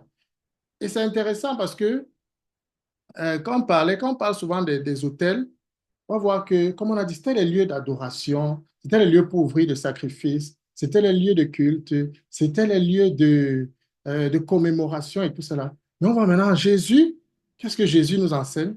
Non seulement il est le sacrifice ultime et qu'il n'y a plus besoin de sacrifice, il n'y a plus besoin de tuer les animaux, il n'y a plus de sacrifice physique à faire parce que Jésus-Christ est le sacrifice parfait. Et on dit que les autres sacrifices d'animaux, c'était des sacrifices qui ne pouvaient pas plaire à Dieu parce qu'il fallait les renouveler chaque année. Donc Jésus-Christ est le sacrifice ultime parfait qui répond à toutes les exigences de Dieu et qui a été offert une fois et pour toutes. On voit que Jésus vient et puis dit que la femme samaritaine lui dit, où devons-nous adorer? À Jérusalem, ou bien en Samarie, ou bien au puits de Jacob, ou bien ici. Jésus dit que l'adoration ne se fera plus, on ne dira plus ici ou là-bas, mais les vrais adorateurs adoreront le Père où? en esprit et en vérité. Finalement, on voit que l'adoration que Dieu demande doit se faire en esprit. Dieu amène le culte à voir que le culte qu'il désire, c'est un culte spirituel. Et on voit que le sacrifice, c'est Jésus. On nous dit encore que Jésus-Christ est le prêtre, le grand prêtre, le souverain prêtre. Donc, dans la loi, quand il y avait le temple et tout, c'était les prêtres qui devaient offrir, qui devaient maintenant prendre les sacrifices, là, amener, déposer les mains pour transmettre les péchés des Israélites, et puis on tuait. C'est eux qui faisaient ce service-là. Mais on dit qu'il y a eu changement de sacerdoce. Et donc, le sacerdoce de Melchisedec, le sacerdoce de Jésus est venu remplacer le grand prêtre que nous avons aujourd'hui, c'est Jésus-Christ, qui a remplacé tous ces toutes ces images-là. On voit que, en fait, quand on arrive dans la Nouvelle Alliance, on nous dit dans Hébreux 13:10, nous avons un autel. Nous avons un autre autel. Nous avons un autel et l'autel du chrétien, dont on parle ici, là, c'est d'abord la croix. Où est-ce qu'il y a eu le plus grand sacrifice pour l'humanité et qui a résolu le problème du péché et tous les autres problèmes? C'est à la croix. Jésus-Christ est venu, il n'est pas seulement mort pour nos péchés, il est mort pour nos maladies, il est mort pour... Il y a eu échange entre les malédictions et la bénédiction à la croix. C'est pour ça qu'on dit que nous sommes bénis de toutes sortes de bénédictions en Christ. Parce que tout ce qui était malédiction, tout ce qui était mauvais, tout ce qui était péché, pour résoudre ça, comme Rodrigue a dit tout à l'heure là, que Dieu, lui, ne résout pas les problèmes à la surface. Il est allé à la genèse et dit qu'est-ce qui était la cause? Qu'est-ce qui était la cause? Pourquoi les gens n'étaient pas bénis? Parce qu'il y avait la malédiction qui pesait sur eux. La malédiction venait d'où? Ce n'est pas seulement des familles et de ceci. Elle vient d'abord du péché originel. Elle vient d'abord de là-bas. C'est parce que nous sommes en Adam, nous étions en Adam, que nous étions maudits. La malédiction pesait sur nous. Donc, il ne va pas venir résoudre seulement une petite malédiction ici, une petite malédiction là-bas. Il va résoudre le problème de la malédiction à la croix, et puis il vient nous donner la bénédiction, échange à la croix. Et il part résoudre le problème du péché à la croix, et il vient nous donner la justice à la croix. Donc l'autel de la louange, l'autel où nous adorons devant, ça devient l'autel de la croix, ça devient la croix de Christ, qui devient notre autel. Et c'est là maintenant où on reçoit tout.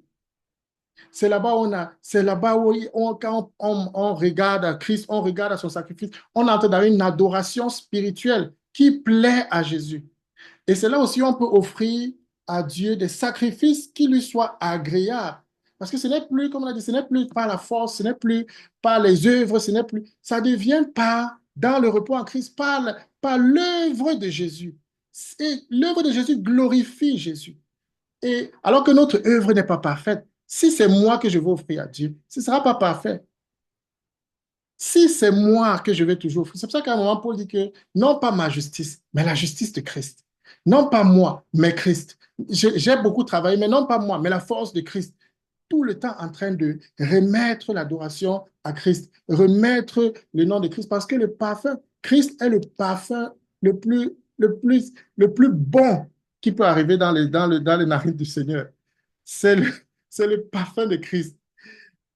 Et donc, c'est ce qui fait que nous, aujourd'hui, pour répondre encore à la question, pour finir peut-être, c'est que notre adoration aujourd'hui, elle est spirituelle. Nous sommes nés de nouveau. Nous servons Dieu en esprit.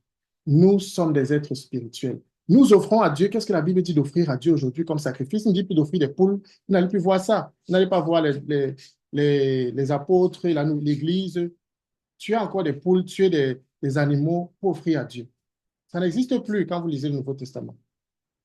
Mais ce qu'on offre, ce que Dieu demande, il dit d'offrir nos corps comme un sacrifice.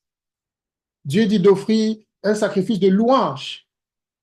Dieu dit d'offrir, on dit que les prières des saints sont comme un parfum, d'offrir nos vies comme un parfum de bonne odeur à Dieu. On voit que le sacrifice même a changé. L'autel a changé, le sacrifice a changé, l'adoration a changé.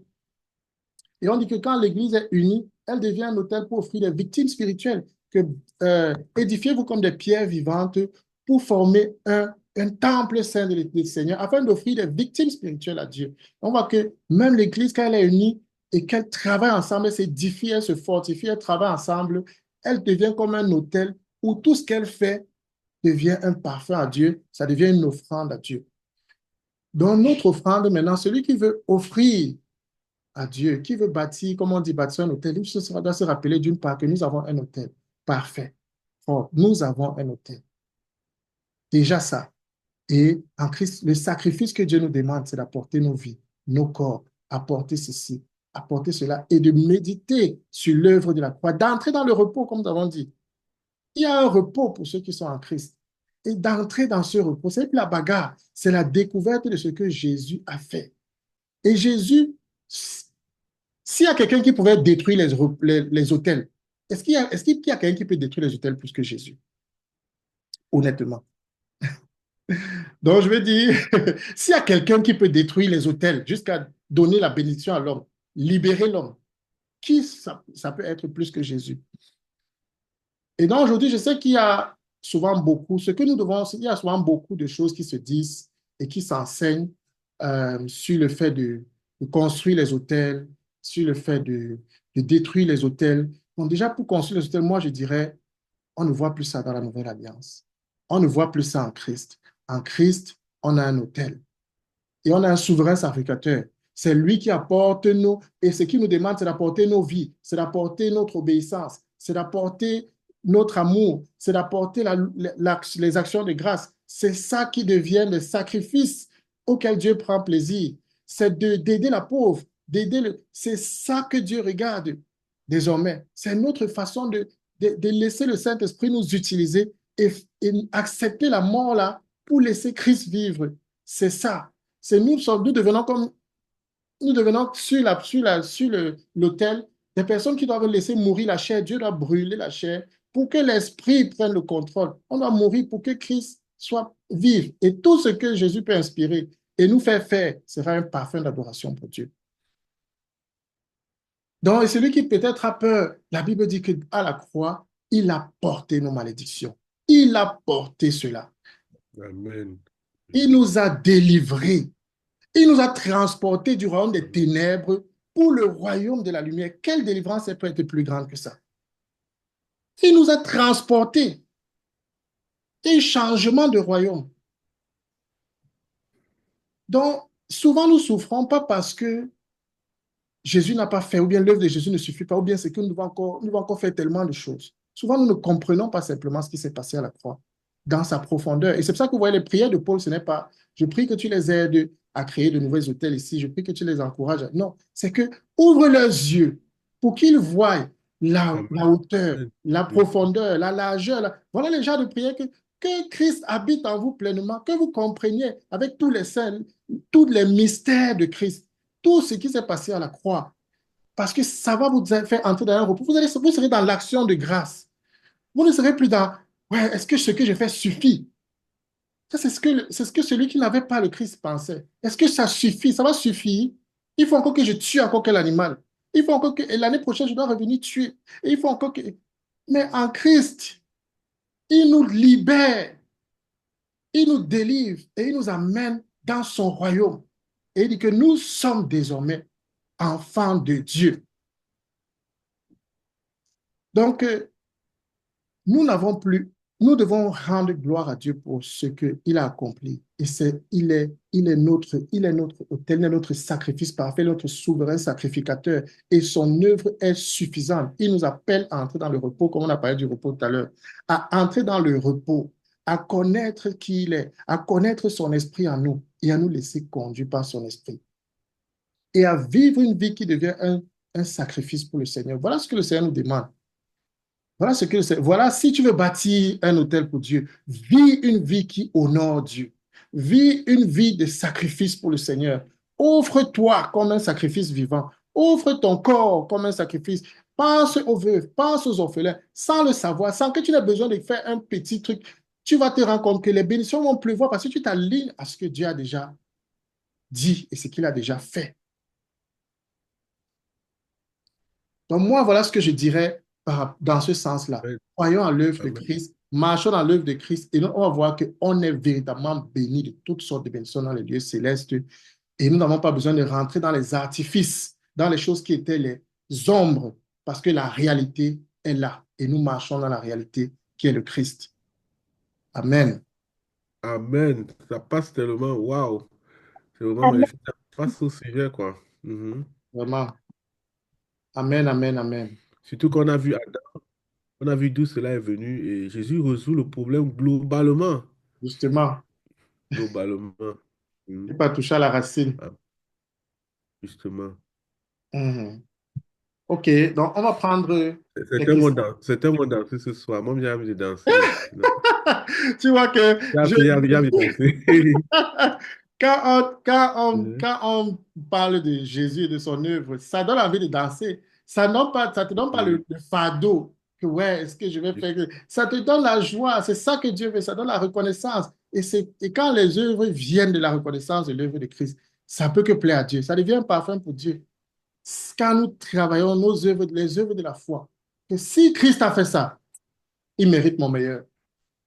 Et tout ce qu'il veut, Seigneur, je me dépose vraiment comme une offrande. Fais de ma vie ce que tu veux. Parce que sa délivrance est profonde, elle est puissante. Que le Seigneur nous ouvre les yeux. Chaque fois que je découvre encore un aspect, moi, je suis encore tellement béni. Je dis que waouh, donc même ça, Seigneur, c'est dedans. Même ça, c'est dedans. Amen. Amen, amen. OK, je pense qu'on peut prendre les questions. À moins peut-être, Rodrigue, si tu veux, tu peux aussi. Non, c'est très bon. On peut prendre OK, les questions. d'accord. Mhm. Donc, Comme on a, c'est la même.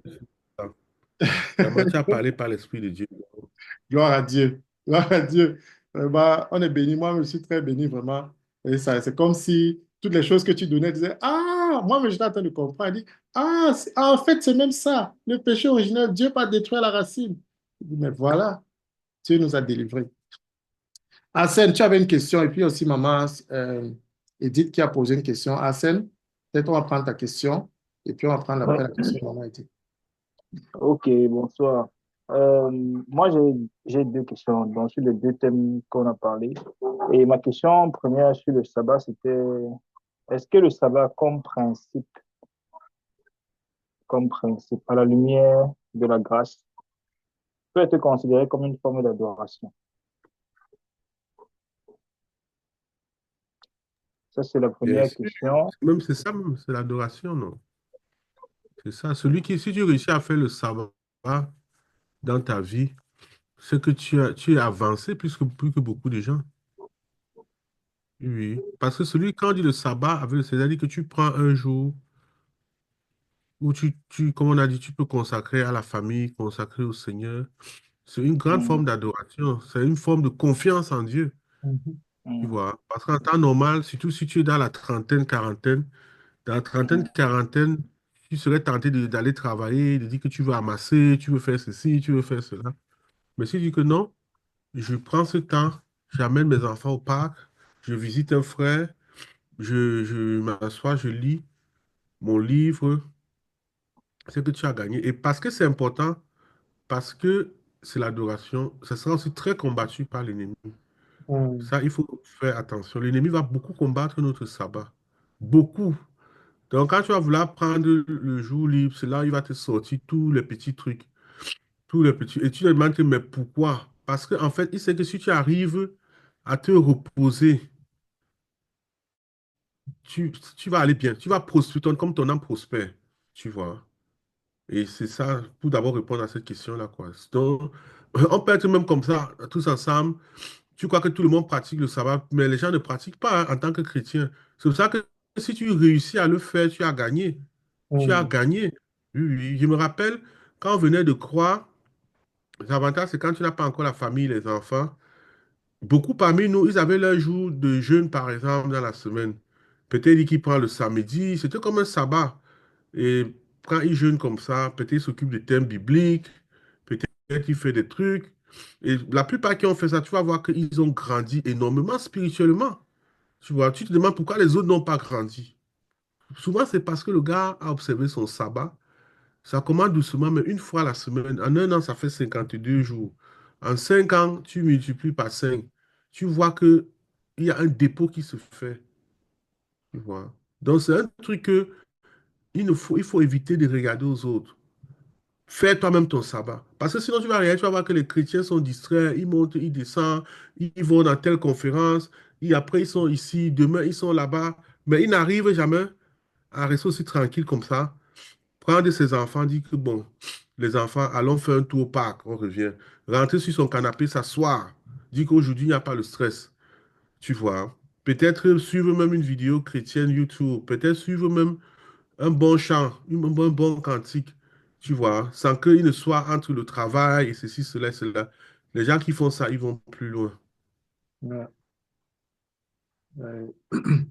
Donc, en fait, le principe, juste pour rendre ça aussi clair pour tous, c'est vraiment que ici, on n'est pas en train de parler de la loi du sabbat, euh, mais on parle du principe du sabbat, le principe du repos donné déjà depuis la Genèse, qui a un principe là, et que Dieu dit que c'était pour l'homme. Donc, c'était bon pour nous, c'est bon pour l'homme. Et comme il a dit, ça préfigure le repos même en Christ. Mais aujourd'hui déjà, comme il a dit, savoir s'arrêter, savoir reconnaître que si Dieu a dit ça, ça veut dire que ça a une importance, c'est bien.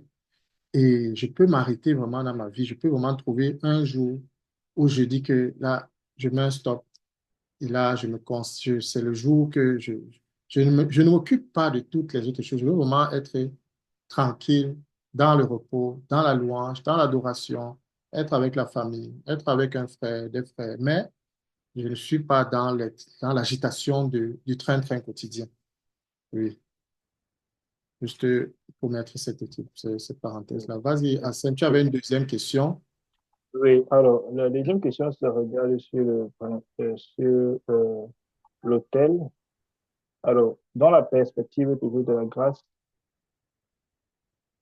comment est-ce que tu pourrais comprendre, comment est-ce qu'on pourrait comprendre l'autel? Je pense que tu as répondu avec ça dans Romains 12, 1. Bon, tu as répondu à partir dans Romains 12, 1, où on dit, entre autres, que par exemple, si tu offres ton corps en sacrifice, c'est déjà ça que Dieu agrée. Et donc, toi, tu deviens un autel. Je pose la question ici par rapport au fait que je suis, je veux comprendre comment est-ce que, dans la perspective du Nouveau Testament, l'honneur qu'on peut donner à quelqu'un, sans toutefois le considérer comme un père, mais c'est une personne qui a peut-être compté ou une personne qui t'a, tu sens qu'elle t'a béni et tu veux l'honorer. Est-ce qu'on peut voir ça comme bâtir un hôtel? Mais c'est pas vraiment que c'est la personne que tu vois qui est un hôtel, mais je veux dire, qu'est-ce que l'honneur peut venir, euh, comment est-ce que l'honneur peut entrer en quelque sorte, peut nous aider à comprendre l'autel dans la perspective du nouveau, de la grâce. L'honneur que tu fais à quelqu'un. Alors, je vais bien l'expliquer, hein. J'ai écouté un enseignement des pasteurs, d'un pasteur, d'un pasteur qui parlait franchement des principes d'autel qui n'étaient pas dans l'Ancien Testament, mais qui disait que dans la Nouvelle Alliance, il y a par exemple le fait de, tu parlais de donner aux veuves, aux orphelins. C'est-à-dire, c'est comme si lui disait que pour lui, il entend ça comme dans le Nouveau Testament, là où nous devons bâtir les hôtels, c'est là où le Seigneur a dit qu'il faut aller, qu'il faut regarder, par exemple, s'occuper des gens qui ont besoin. Si tu fais de ça ta priorité, alors c'est comme si tu bâtissais des hôtels pour Dieu là-bas. Si tu t'occupes des orphelins, des veuves, tu t'occupes de faire les bonnes œuvres autour de toi parce que le Seigneur a dit que c'est là-bas que je veux que tu investisses. C'est pas sur des terres, sur un mode de terre ou bien un ensemble de pierres que tu as posé parce que je suis passé. Non. Mais là où tu dois aller, peut-être investir de ton temps, de ton énergie, si tu veux vraiment me donner un vrai culte que je vais agréer, alors va là-bas chez les orphelins, chez les veuves, chez les personnes dans le besoin, dans ta famille. Et lui disait que ça peut être vu comme, ça peut être vu de façon, avec la nouvelle alliance, selon la perspective de la grâce, comme un hôtel que tu es en train de bâtir. Est-ce que, non, moi, je voulais comprendre un peu quels sont vos points de vue sur ça. Je peux essayer de répondre. Ok, vas-y, Rodrigue. Bon, en fait, tu as d'abord un problème de vocabulaire. tu vois. C'est-à-dire qu'on prend comment dire un begriff en français? C'est-à-dire on prend un mot, une expression qui est beaucoup liée peut-être à l'Ancien Testament et on veut à tout prix faire que cela se retrouve dans le Nouveau Testament. Par exemple, concernant l'adoration qu'on fait pour les veuves et tout, la Bible dit que ça, c'est la vraie, la Bible appelle ça la vraie religion, en fait. La Bible n'a jamais dit Exactement. que c'est un hôtel. Mhm. On parle de contexte. C'est la vraie religion. C'est la Mhm. vraie foi, tu vois. Et quand on parle de l'autel, les seuls endroits où tu vois que c'est Jésus, on revient toujours à Jésus, quoi. Si tu vois, Mhm. c'est Jésus qui est l'autel. On fait tout. Dans le Nouveau Testament, c'est Jésus qui est l'autel, c'est Jésus qui est l'autel. Donc, les gens, comme on aime trop les autels dans nos cultures pentecôtistes, on a tout fait pour transposer cela dans le Nouveau Testament. Tu Mhm. vois, et puis ça, quand on te dit maintenant que, ok, si tu sèmes un truc dans Mhm. un orphelinat, tu as conçu un hôtel. Si tu fais, Mhm. donc, tu commences à entrer dans la pensée des hôtels, tu conçus un hôtel. Pourtant, bibliquement, c'est pas ce que la Bible dit. La Bible dit que c'est Mhm. une adoration, Mhm. tu vois. Et dans la Bible, le Nouveau Testament, quand on parle d'adorer en esprit, en vérité, c'est parfois tellement simple, hein. C'est très simple. Ça veut dire que parfois, tu peux t'arrêter, que tu commences à chanter. C'est une adoration. Si les gens veulent appeler ça hôtel, c'est un hôtel, tu vois. Mais la Bible n'appelle plus ça hôtel, Mhm. tu vois. Voilà. La, la Voilà. Bible parle de reconnaissance, que soyez reconnaissants. On parle de l'adoration qui vient de la reconnaissance dans le Nouveau Testament. Donc, le vocabulaire d'hôtel disparaît, par exemple. Mhm. Je Mhm. connais un frère que Justin connaît aussi très bien. On est allé à une conférence avec beaucoup d'églises et on voulait parler de l'intercession et l'évangélisation. Le frère, il a préparé ses diapos et il est venu avec le fait qu'il disait qu'il y a des hôtels dans la vie, les hôtels qui sont dans la vie, et qu'il faut qu'on détruise ces hôtels-là pour pouvoir faire l'évangélisation et tout le reste. Il y avait les grands pasteurs dans l'église, dans la salle, parce qu'on avait réuni les pasteurs de beaucoup d'églises. C'était Conrad. Le gars était convaincu de son enseignement. Mais les pasteurs là se sont levés, mon frère. On a cassé le gars. Pap, pap, pap. Ça a fait un scandale. On est resté les gars n'ont pas laissé la chose aller jusqu'à la fin. Ils ont dit que montre-nous dans la Bible où Paul a conçu les hôtels quand il est parti évangéliser. Ou Mhm. bien qu'il a détruit les hôtels. Il n'y a pas. Mhm. Il n'y Mhm. a pas un endroit où Paul Mhm. dit pour évangéliser, Paul a converti des gens. Il n'a jamais détruit un hôtel. Mhm. Parfois, on dit que Paul est entré dans une ville, il est entré en Grèce, c'était à Athènes. Mhm. Oui, a été Il a en vu les France. hôtels que les gars avaient bâtis. Mhm. Ah, il disait que tel Dieu. Mais Paul n'a jamais dit que je détruis ces hôtels au nom de Jésus. La Bible dit que qu'est-ce que Paul a fait? Il a parlé la parole. Il a annoncé la bonne nouvelle. Amen. Il a Amen. formulé quelque chose. Quelques-uns Amen. ont cru, quelques-uns n'ont pas cru. Mais Amen. Paul avait compris le principe. Le principe, c'était d'ouvrir la bouche et de prononcer. C'est ça qu'on appelle la puissance de la prédication. Amen. Maintenant, la puissance de la parole. Que si on ne prêche pas, comment ils seront? Et la Bible dit, Paul dit que quand il prêche avec puissance. Ça Amen. détruit. Il prend des pensées captives à l'obéissance à Christ. Ça vient maintenant, c'est la puissance du message de l'évangile. Tu Amen. vois? Donc, il y a une théologie dedans que on peut passer toute la soirée ici à vouloir voilà, discuter dessus. Mais il y a une chose qui est sûre, c'est que le thème des hôtels dans le Nouveau Testament, ça a complètement changé. Ouais. Moi-même qui te parle ici, là, moi-même, les gens m'ont poussé à bâtir des hôtels, tu vois. Mais c'est quand je prends du recul que je dis que mais c'est même où dans la Bible au Nouveau Testament. Et parfois, quand tu commences à bâtir les hôtels, tu vois que tu fais un hôtel aujourd'hui. 6 mois après, on te dit que non, fais encore l'hôtel parce que l'autre hôtel est en train de te combattre. Tu vois. Alors que tu n'entres pas, tu vois que tu marches même plus avec la peur. Tu es maintenant que, oh, peut-être ils ont activé les trucs encore là-bas au village. Oh, j'ai vu les gens partir au village avec les chèvres. Souvent, dans les chats de la famille, là, on montre quand les gens partent, on montre les petites vidéos. Maintenant, il y a les vidéos, on fait les vidéos. On envoie dans le chat. On voit comment les gars partent au village avec les chèvres. Ils partent dans le fin fond, on fait les crans. Tu dis que, wow, c'est sûr que je vais encore commencer à faire les cauchemars dans la nuit. Peut-être il faut que je bâtisse un hôtel. Tu vas devenir fou. Tu vas Voilà. passer maintenant à... Oh, ça, c'est loin du Nouveau Testament. Voilà. Le Nouveau Testament, c'est le repos en l'œuvre de Christ. Amen. C'est ça. Et c'est que Dieu doit ouvrir nos yeux. C'est ça que disait Justin, que il faut qu'on crée une plateforme, qu'on étudie la parole et en étudiant que Dieu ouvre nos yeux et on commence à voir la puissance de Christ, la Amen. puissance de la Amen. prédication, la Amen. puissance que tu annonces la bonne nouvelle.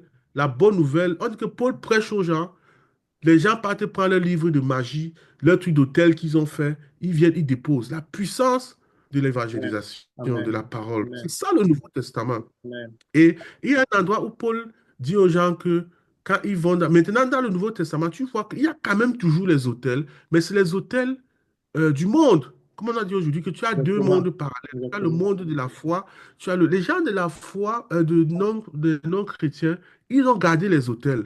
Ça existe même dans les sectes Oui, aujourd'hui. oui. Le principe continue à exister. C'est pour ça que Paul disait que quand vous partez dans les temples, pour acheter la viande et tout le reste. Vraiment, si on t'a dit que la viande a été consacrée à tout, à cause de ton frère, ne mange pas ou bien n'achète pas la viande là. Mhm. Mais en temps normal, Paul te dit que si tu manges la viande là, ça ne va rien te faire en C'est tant que ça. chrétien. Tu Mhm. vois. Donc, il y a une puissance de Christ dedans et c'est à nous de bien nous positionner en Christ. C'est à nous de réussir. Et c'est ça le plus difficile dans l'évangile. C'est-à-dire que je réussis à me positionner en Christ, trouver ma satisfaction en Christ, que quand ça cogne de gauche à droite, quand les démons la font comme ça, je dis que non, je suis en Christ, je ne vais pas faire le tel. Je Mhm. reste jusqu'à ce qu'eux-mêmes ils partent. Ils disent que oh, le gars là, il croit toujours à son Jésus là. Et c'est ça qui est difficile. Tu vois, c'est ça qui est difficile. C'est ça. Sinon, dès que tu sors, ta voiture te lâche en route, tu dis que oh, l'hôtel là est encore en train de travailler contre moi. Il faut que je fasse, que je bâtisse un hôtel. Et Tu vois. Et sans t'en rendre compte, Rodrigue, tu commences à quoi faire comme, comme ceux qui ne connaissent pas le Seigneur, parce que c'est exactement, moi j'ai un ami, c'est comme ça qu'il est. Un peu, quelque chose lui arrive directement, il faut qu'il aille envoyer l'argent pour qu'on travaille au village. Et un truc, il est déjà en train d'avoir peur, il faut qu'on a. Donc tu retournes dans la peur, tu retournes dans ce système-là, et tu cherches en fait encore finalement l'approbation de Dieu, la bénédiction de Dieu par des choses que nous a déjà sortis de là. En réalité, c'est pour ça que j'ai voulu commencer, et j'ai un peu parlé de la progression, que regarde dans le jardin, il n'y avait pas d'autel. justement. Dieu était là et il était avec Adam. Et en Christ, Dieu nous ramène dans un état similaire, meilleur même, où, on est dans Amen. où Dieu Meilleur, habite en nous. Le Saint-Esprit justement. vient lui-même habiter en nous. Donc, on Parce devient qu'en Christ, temple, justement, en Christ, on dit qu'on a la justification. Le mot justement. justification, c'est un autre mot qui fait tuer. Justifier, ça veut dire que Dieu ne te voit plus selon tes péchés. C'est-à-dire Justement. que tes péchés, pour Dieu, ne comptent plus. Donc, c'est comme un nouvel habit qu'on t'a donné. Donc, il y a tellement de choses en Christ que si on pouvait habiller ça, si on pouvait s'asseoir comme ça, étudier ça, Dieu nous ouvre les yeux et vivre ça, ce serait complètement une autre vie, quoi. Mhm. Exactement. Donc, je pense que j'ai fait exprès de donner cette progression-là pour qu'on voie que dans le jardin, il n'y avait pas d'autel et Adam servait Dieu et il marchait avec Dieu et il était l'ami de Dieu. Et Satan existait déjà. Mais s'il n'avait pas écouté Satan, on ne se serait pas retrouvé là où on est aujourd'hui. Et quand les hôtels individuels ont été construits, on voit que c'est avant. Après, quand j'ai parlé du temple, là où maintenant Dieu a établi deux hôtels, on ne voit plus les gens revenir sur ça. On voit les païens qui vont construire, on voit peut-être occasionnellement, peut-être un Élie, parce qu'il y a un combat spirituel et tout ça là, il va faire quelque chose. Mais sinon, on voit que quand ça disparaît même déjà là-bas. Et on parle surtout de l'hôtel là où il y a les sacrifices au temple. On parle plus de ça. Et maintenant, on nous présente maintenant le Christ comme le sacrifice parfait. Et on sait qu'il a été crucifié à la croix. Et on nous dit maintenant que tout a changé. Le service, l'adoration a changé. L'adoration est spirituelle. Dieu veut qu'on adore en esprit, en vérité. On dit que les sacrifices que Dieu attend, c'est ceci. Et effectivement, le langage est important parce que le langage peut créer la confusion. Le langage peut amener les C'est gens ça, à c'est le réaliser langage. des choses qui sont, comme Rodrigue a dit, c'est-à-dire que tu peux encore rechercher quelque chose, tu forces, même comme tu ne vois pas ça dedans, mais tu forces ça dans Dans le Nouveau le Nouveau Testament. Testament. Et Jésus lui-même a pris, Jésus lui-même, il dit que comme on a élevé, Moïse a élevé le serpent dans le désert, c'est comme ça. Donc Jésus, comme Jésus dit que c'est à lui qu'on va regarder maintenant pour Justement. être libéré des morsures, pour être libéré des serpents, pour être... Donc, quand le serpent vient pour nous... Dans le désert, quand Moïse a élevé le serpent, ça fait que tous les trucs qui venaient pour te mordre, ça ne te touchait pas en fait. Ouais. Tu vois. Et Jésus dit que lui-même, Jésus qui dit, hein, c'est lui-même qui dit que maintenant il est devenu comme ça. Donc nous, on regarde à lui.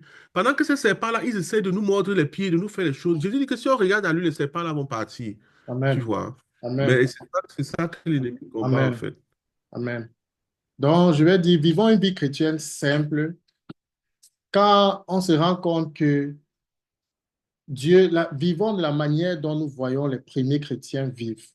Et comme il a dit, quand on voit Paul, il arrive quelque part. Moi, j'ai déjà suivi ça, l'enseignement. Tu arrives, il faut que tu détruises les hôtels.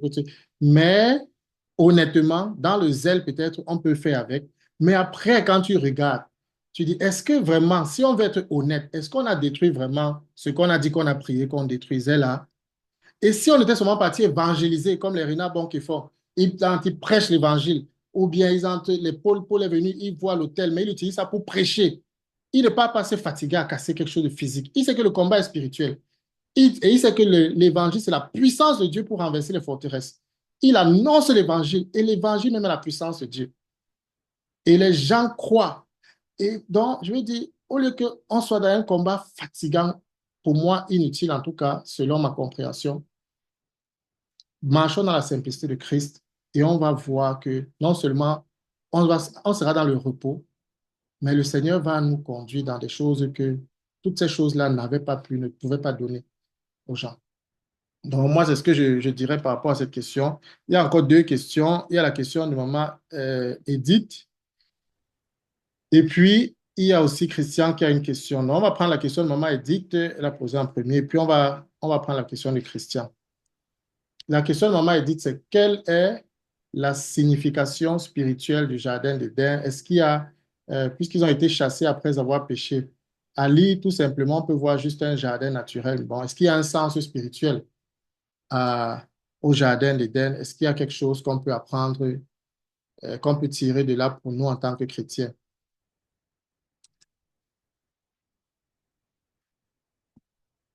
Tu vas mettre ton micro, Rodrigue. OK. Oui, le jardin d'Éden, c'est pour ça qu'il faut qu'on étudie vraiment la parole, comme on disait. Le jardin d'Éden avait ces choses, mais il faut vous rendre compte que le péché était dans le jardin, est entré dans le jardin d'Éden. C'est le mystère que soit on oublie quoi. Le, comment un jardin, le péché entre. Donc c'est ça qu'on dit que quand Dieu, quelqu'un a dit, quand Dieu a créé la terre, il a créé. Il y a, ça, c'est le truc très difficile maintenant dont je parle. Il y a eu comme une faiblesse qui est quand même restée. C'est-à-dire que l'ennemi pouvait entrer dans le jardin d'Éden, tu vois. Mais il fallait maintenant ton oui ou ton non pour qu'il agisse. C'est ça le jardin d'Éden. Le jardin d'Éden, c'est pas que les fleurs sont vertes, tout est beau, je me couche, je ne serai pas attaqué, je ne serai pas piqué. Non, le jardin d'Éden, tout est beau, tout est vert, mais tu as une réponse à donner. Et c'est ça que Adam n'a pas pu donner, tu vois. C'est ça que Adam n'a pas pu donner. Adam, lui, il a dit à Satan que, ah, nous, on va manger quand même, on va voir ce qui va nous arriver. Donc, le jardin d'Éden n'est pas l'endroit où tu dis que je veux rentrer dans le jardin d'Éden. C'est l'endroit parfait. La parole nous parle du second Adam, Jésus-Christ de Nazareth. C'est lui qui nous apporte la perfection du vrai jardin d'Éden.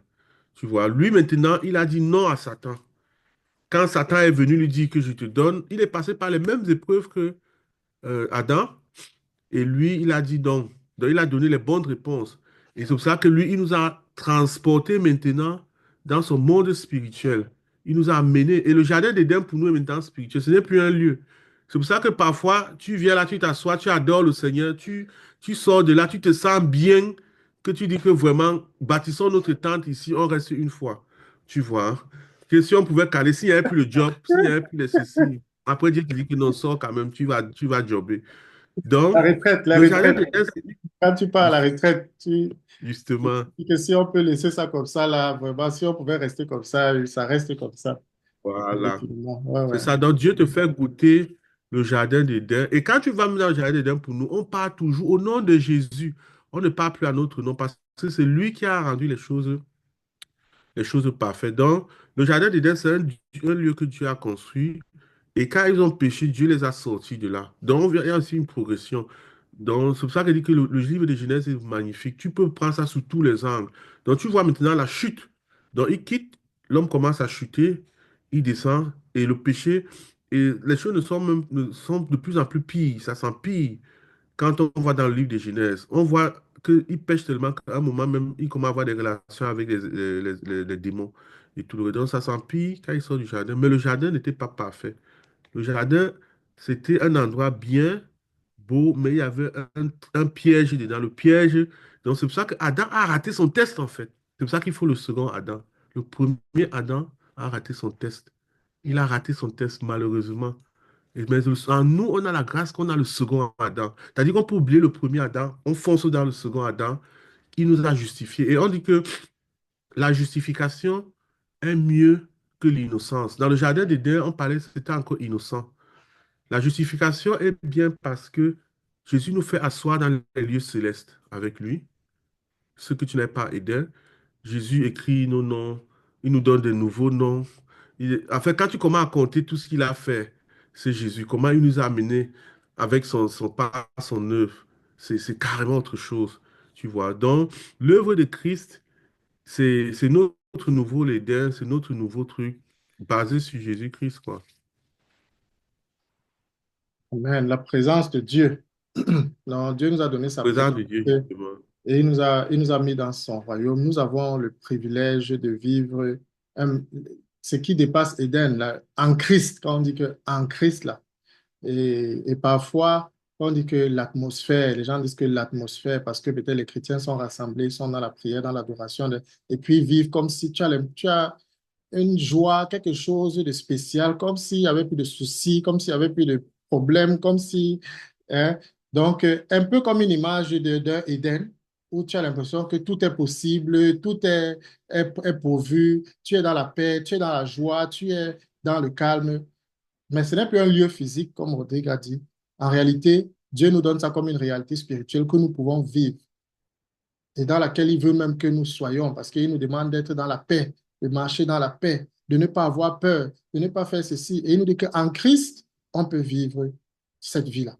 Donc, finalement, cette réalité spirituelle se retrouve en Christ. Si nous marchons dans la foi comme il nous demande et nous restons, nous allons voir que finalement, nous sommes en paix. Nous ne sommes pas dans la peur, nous ne sommes pas dans la panique. Comme il disait, je n'ai pas peur des sorciers du village ou bien de ceci, parce que moi, je regarde à Jésus. Ils ne vont pas me mordre. Les serpents ne vont pas me mordre. Hein? Donc, si quelqu'un parle et dit qu'il va aller faire les sacrifices à mon nom là-bas, c'est même, je dois même prier pour lui. Parce qu'il peut être en train de vouloir faire là-bas, le feu de Dieu le frappe. Je crois que j'ai la protection du Seigneur. Je crois que le Seigneur me protège. Je crois que les anges de Dieu sont avec nous. Je crois que celui qui est pour nous est plus fort que celui qui est dans le monde. Je crois que celui qui habite en moi est plus grand que celui qui est à l'extérieur. Donc, je ne vis plus dans la peur. Et je pense à l'image d'Élisée qui, quand l'armée venait l'attaquer, son serviteur ne voyait pas les gens qui étaient pour lui. Il voyait seulement physiquement ce qui se passait. Et c'est souvent ce que nous pouvons faire quand nous pensons à ces choses-là.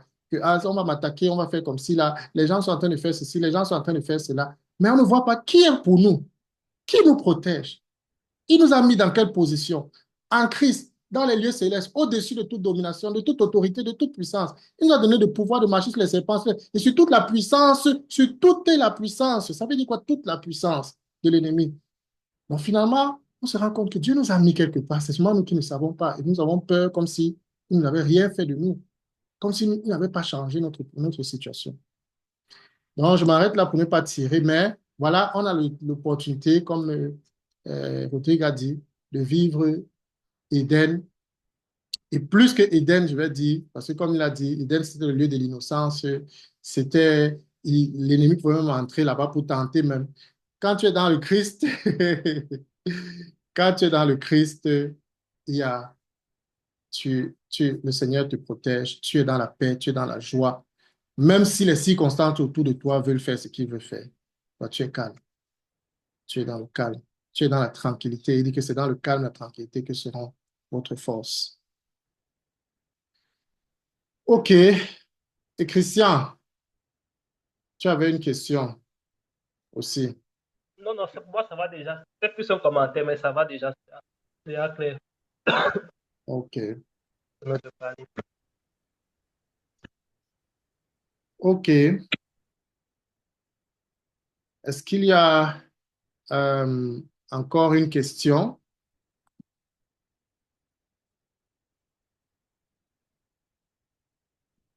OK. Donc, s'il n'y a plus de questions, c'est que on rend grâce à Dieu. Je pense que c'était un bon moment, un bon échange. Et, et le but, et on va refaire ces séances-ci parce qu'on a envie de toucher les livres de la Bible, de voir vraiment comment on peut, déjà en partant du commentaire, pour ceux qui étaient là au début, ils ont vu le commentaire, c'est toujours très enrichissant. Euh, le contexte d'un livre, pourquoi, pour qui, ainsi de suite. Et ça nous aide davantage à mieux lire notre Bible et à mieux comprendre ce que nous lisons, quoi. Donc, peut-être, Rodrigue, si tu devais, après cette séance-ci, si tu dois dire quelque chose à retenir, que s'ils oublient tout, qu'est-ce qu'ils doivent retenir? Toi, tu dirais quoi? Ce qu'il a retenu, c'est que Dieu prend soin vraiment de sa création, quoi. Hum, Dieu prend soin de l'homme. Vraiment, Dieu, il a un plan. Dieu a un plan et il a prouvé dans le livre de Genèse. Quand on pense qu'il ne travaille pas, il travaille. Il travaille. Jésus a dit, mon Père travaille jusqu'aux aujourd'hui, moi aussi je travaille. Donc Dieu travaille. Vraiment, Dieu travaille. Dieu n'a pas abandonné sa création comme ça, là, à elle-même. Dieu travaille. Donc on doit seulement être simple de cœur, comme le Seigneur lui m'a dit, doux de cœur et accepter son travail, quoi. Et je pense amen, on doit aussi voir loin.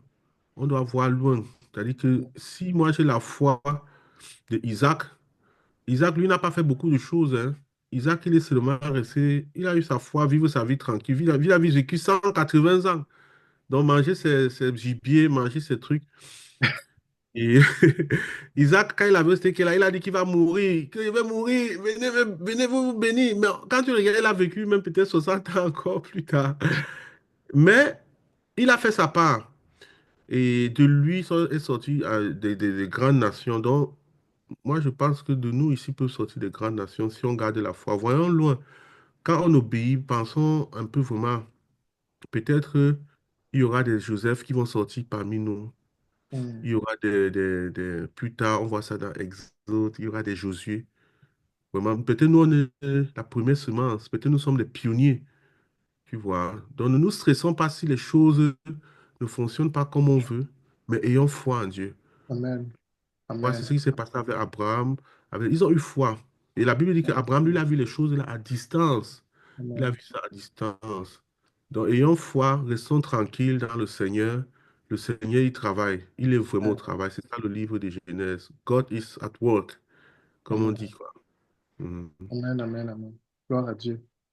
Ouais. Et peut-être, comme l'a dit, en conclusion aussi, c'est vraiment que, rappelons-nous vraiment, on a vu cette date, comment Dieu travaille depuis Adam et comment, avec les dates, on a pu voir vraiment la progression, le travail de Dieu et, et Dieu est sage, Dieu est sage, Dieu est intelligent, Dieu est incroyablement tactique, technique. Et, et on peut lui faire vraiment confiance. Et si on garde aussi cette perspective-là, que, vous voyez, tout ça là, c'est pour finalement venir réussir à mener à Christ. On dit, waouh, tout un travail des millénaires, des millénaires, des millénaires pour réussir à faire venir Jésus. Alléluia. C'est ça, en fait. Et, Tu vois comment il travaille pour nous amener à Christ. Donc, en fait, on doit sortir avec des actions de grâce. Voir Amen, vraiment tout ce qu'il a fait pour nous amener à Christ. Amen, Tu vois. Amen, Qu'il Amen, a fait pour nous amener quelque part. Donc, en fait, nous, notre génération, nous sommes des privilégiés parce que on voit toute cette histoire en arrière, on voit le Amen, cheminement, Amen, Amen, tu vois. Nous sommes des Amen, privilégiés. Amen. Vraiment. Alors, nous, on a vraiment le privilège. On peut lire Abraham, on peut lire. Abraham ne voyait pas tout ça. Il n'avait pas tout ça. Il marchait comme ça. Et après, il a une apparition et puis il doit faire confiance et puis il marche avec. Nous, on a l'histoire, on a les répétitions de l'action de Dieu, que Dieu montre, je suis là, je suis là, je suis là. Regarde-moi dans l'histoire, regarde mes interventions, regarde. Et vraiment, et pour moi, ça me donne aussi vraiment encore de bénir le Seigneur même pour le peuple juif, parce que euh, malgré tout, c'est par eux que on a reçu cet héritage-là.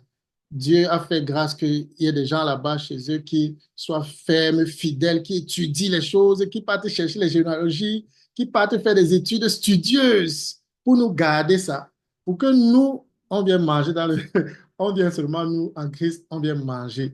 On vient, on s'assoit, on dit, waouh! Et donc, vraiment, Dieu est bon. Dieu a tout accompli avec le Christ et il nous ramène maintenant pour nous faire voir maintenant le voyage de l'humanité jusqu'à Christ. Et puis, et ça nous donne le courage pour la suite jusqu'à la seconde venue de Christ, jusqu'à ce qu'on se retrouve dans le ciel de Dieu avec lui-même, jusqu'à ce qu'il nous ramène dans la nouvelle Jérusalem, la nouvelle terre, les nouvelles cieux qu'il va créer lui-même. Et qu'on soit confiant que s'il a fait ça avec les autres, il va le faire avec nous. Il va le faire avec nous. Et nos familles sont importantes. Nos enfants, comme Odile a dit, personne, Abraham, est-ce qu'il pouvait savoir que seulement un seul héritier qu'il avait là, il y avait une nation derrière lui. Et de cette nation sortirait le Sauveur. Et sortiraient les rois David. Et les... Donc, vraiment, une action comme pour notre consécration, notre obéissance aujourd'hui, elle peut être une richesse pour une bénédiction, pour une descendance. Je pense que c'est l'une des choses que je tire encore aujourd'hui. Amen. Amen. OK, nous allons prier donc vraiment pour la fin, pour vraiment bénir le Seigneur encore pour cela, pour sa parole, pour ces moments riches qu'il nous donne dans sa parole. Et vraiment, à partir d'aujourd'hui, pour celui, l'une des choses peut-être que quelqu'un peut faire, que si tu veux bâtir, par exemple, les hôtels, pour dire que l'hôtel, bâtir les hôtels là, ça me... Mais si tu veux faire quelque chose de similaire, c'est que rappelle-toi quand Dieu a fait des bonnes choses dans ta vie, quand les patriarches en particulier, eux, quand Dieu faisait de bonnes choses dans leur vie, ils mettaient une marque, un marqueur, pour dire qu'ils bâtissaient un hôtel pour se rappeler et pour rappeler ça à leurs enfants. Donc, peut-être il y a des situations où Dieu t'a particulièrement béni. Il t'a sorti de quelque chose, tu avais l'impression que je vais mourir. Il t'a fait quelque chose. Peut-être tu peux, je ne sais pas, faire un dessin. Peut-être tu peux écrire ça dans un livre que tu vas garder, que ça sera notre héritage. Je vais raconter ça à mes enfants.